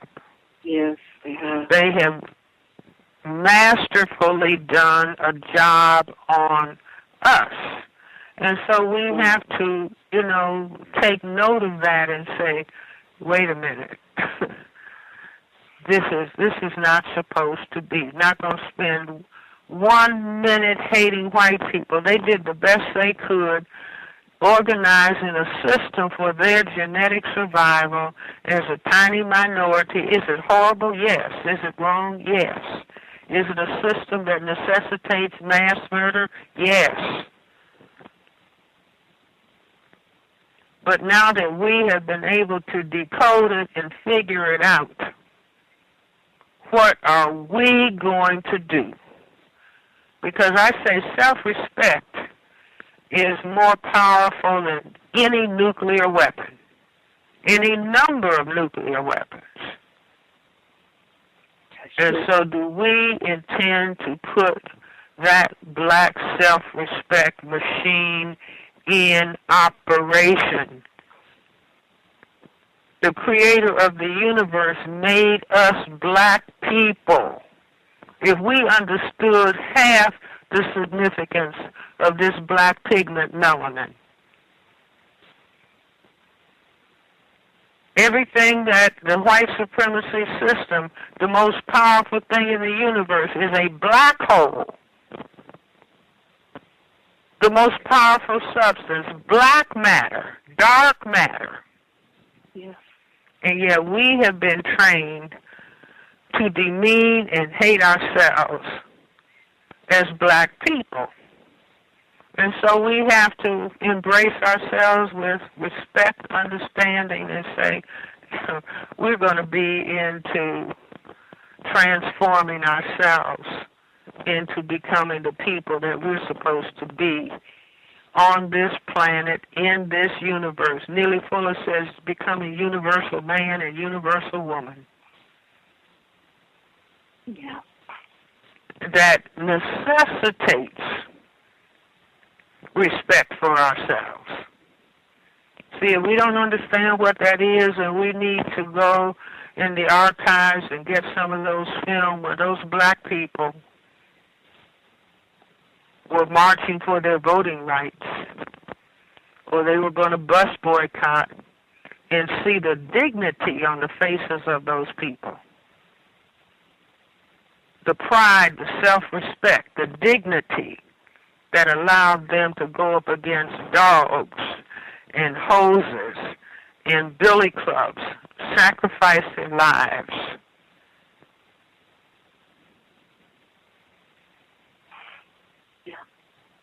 Look at the way they carried themselves. And that's what those persons intent on maintaining the white supremacy system, when they looked at that and said, that has to be destroyed. Wait a minute. You see those men, women, and children going up against those hoses? And those dogs, those police dogs that were sicked on them, the horses that were trampling over those black people. No, that level of self-respect and dignity and pride, that has to be destroyed. And that is what has happened in the last 50 years, last 40 years. Yes. And that is what we have to understand. Yes. Thank you, ma'am, for answering my question. The person that wrote a question in, they wanted to know if you could comment on the babies that are born either on drugs, where the mother was using drugs during the pregnancy, and or individuals that just have some form of substance abuse problem or are exhibiting psychotic behaviors because of their substance abuse issues. Is it possible to get these people, to get through to them so they can change their behavior too and also be productive to work against racism? Is it possible for... Is it possible to modify these people's behavior so that they're no longer having the complications from the substance abuse issues and that they can also contribute to replacing white supremacy with justice? Yes, are you talking about children who have, whose parents have been on drugs? Both children whose parents have been on drugs and individuals, whether they're older, who have their own substance abuse problems. See, I think that there is infinite possibility for change where there is determination. I've seen patients who have been on drugs. They were on drugs when they were carrying their children. No, this is not ideal. You see, but can people come through that? Maybe in some instances the baby has been harmed forever, but in many instances people can, with their determination, they can come through it themselves. And all children, some children are, we can't play, we cannot pretend that they're not affected. And this is why I will repeat again and again and again, don't be fooled by all of this decriminalizing marijuana use. Don't be fooled, because you will have no idea what strength of the particular plant that a marijuana, that the marijuana comes from. You have no idea what it's laced with. And what a trick to play on people. Somehow, anything that is constructive, like education, small classes, adequate schools, employment, housing, somehow that's hard to get, but you can get all the marijuana you want. You can get all the cocaine you want. You can get all the heroin you want. But something that is known to be constructive, somehow we can't get that to you. Oh, HIV? Oh, too bad. Drugs cost too much. Oh, no, we can't have any preventive posters. Anything that is destructive, you can have plenty of. So people should, and again, I'm going to speak briefly about when people think that they can be children and give birth to children and they can't take care of those children. Those babies who are not taken care of, they're going to need drugs and they're going to need alcohol because they didn't get enough mature lap time and enough caring and consistency and stability of caring. So the little nervous system is all rattling and shaking. They'll get in school because they weren't given adequate nurturance as infants. And so they think they can't perform in school, where they could be a genius, but if they're not given adequate care. So we have to get into the science of the maximal development of the black genetic and constitutional potential. The system of racism, white supremacy, takes the position we have to destroy the genetic and constitutional potential of black people. And so we have to get into the science.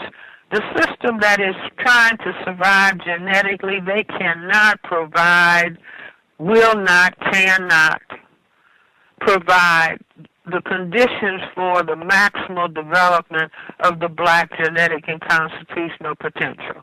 They're fearful of it because of their, fear of genetic annihilation. So we have to get into the science. Meaning we have to respect who we are, we have to respect who we're supposed to be. And so mature people should be having children, not immature people who cannot pass on high levels of maturity to their children. So you'll have so many children that they can't take care of, like we were breeding in slavery. And so then we start breeding for the prison industrial complex because the children that are denied care are going to end up in the prison system. And nobody is born bad. There's no baby born bad, but a baby can be born into circumstances where the behavior outcome is going to be destructive because they were not given the care. Their birth contract was breached. So again, it's going to be our responsibility at the 100% level to decide, no, we are going to be maximally developed and we are going to do it ourselves based on our understanding of what we are dealing with. See, I don't have a problem with white children being developed to the highest level of their genetic and constitutional potential. I don't have a problem at all with that. But I insist every black, brown, red, and yellow child on this planet has to be developed to the highest level of their genetic and constitutional potential, bar none. But it's not going to happen by magic. It's going to happen out of our determination and our respect for ourselves as to who we are and who we're supposed to be on this planet. And we're going to see that that happens. going to learn how to do everything that is necessary for the expression of our maximal development.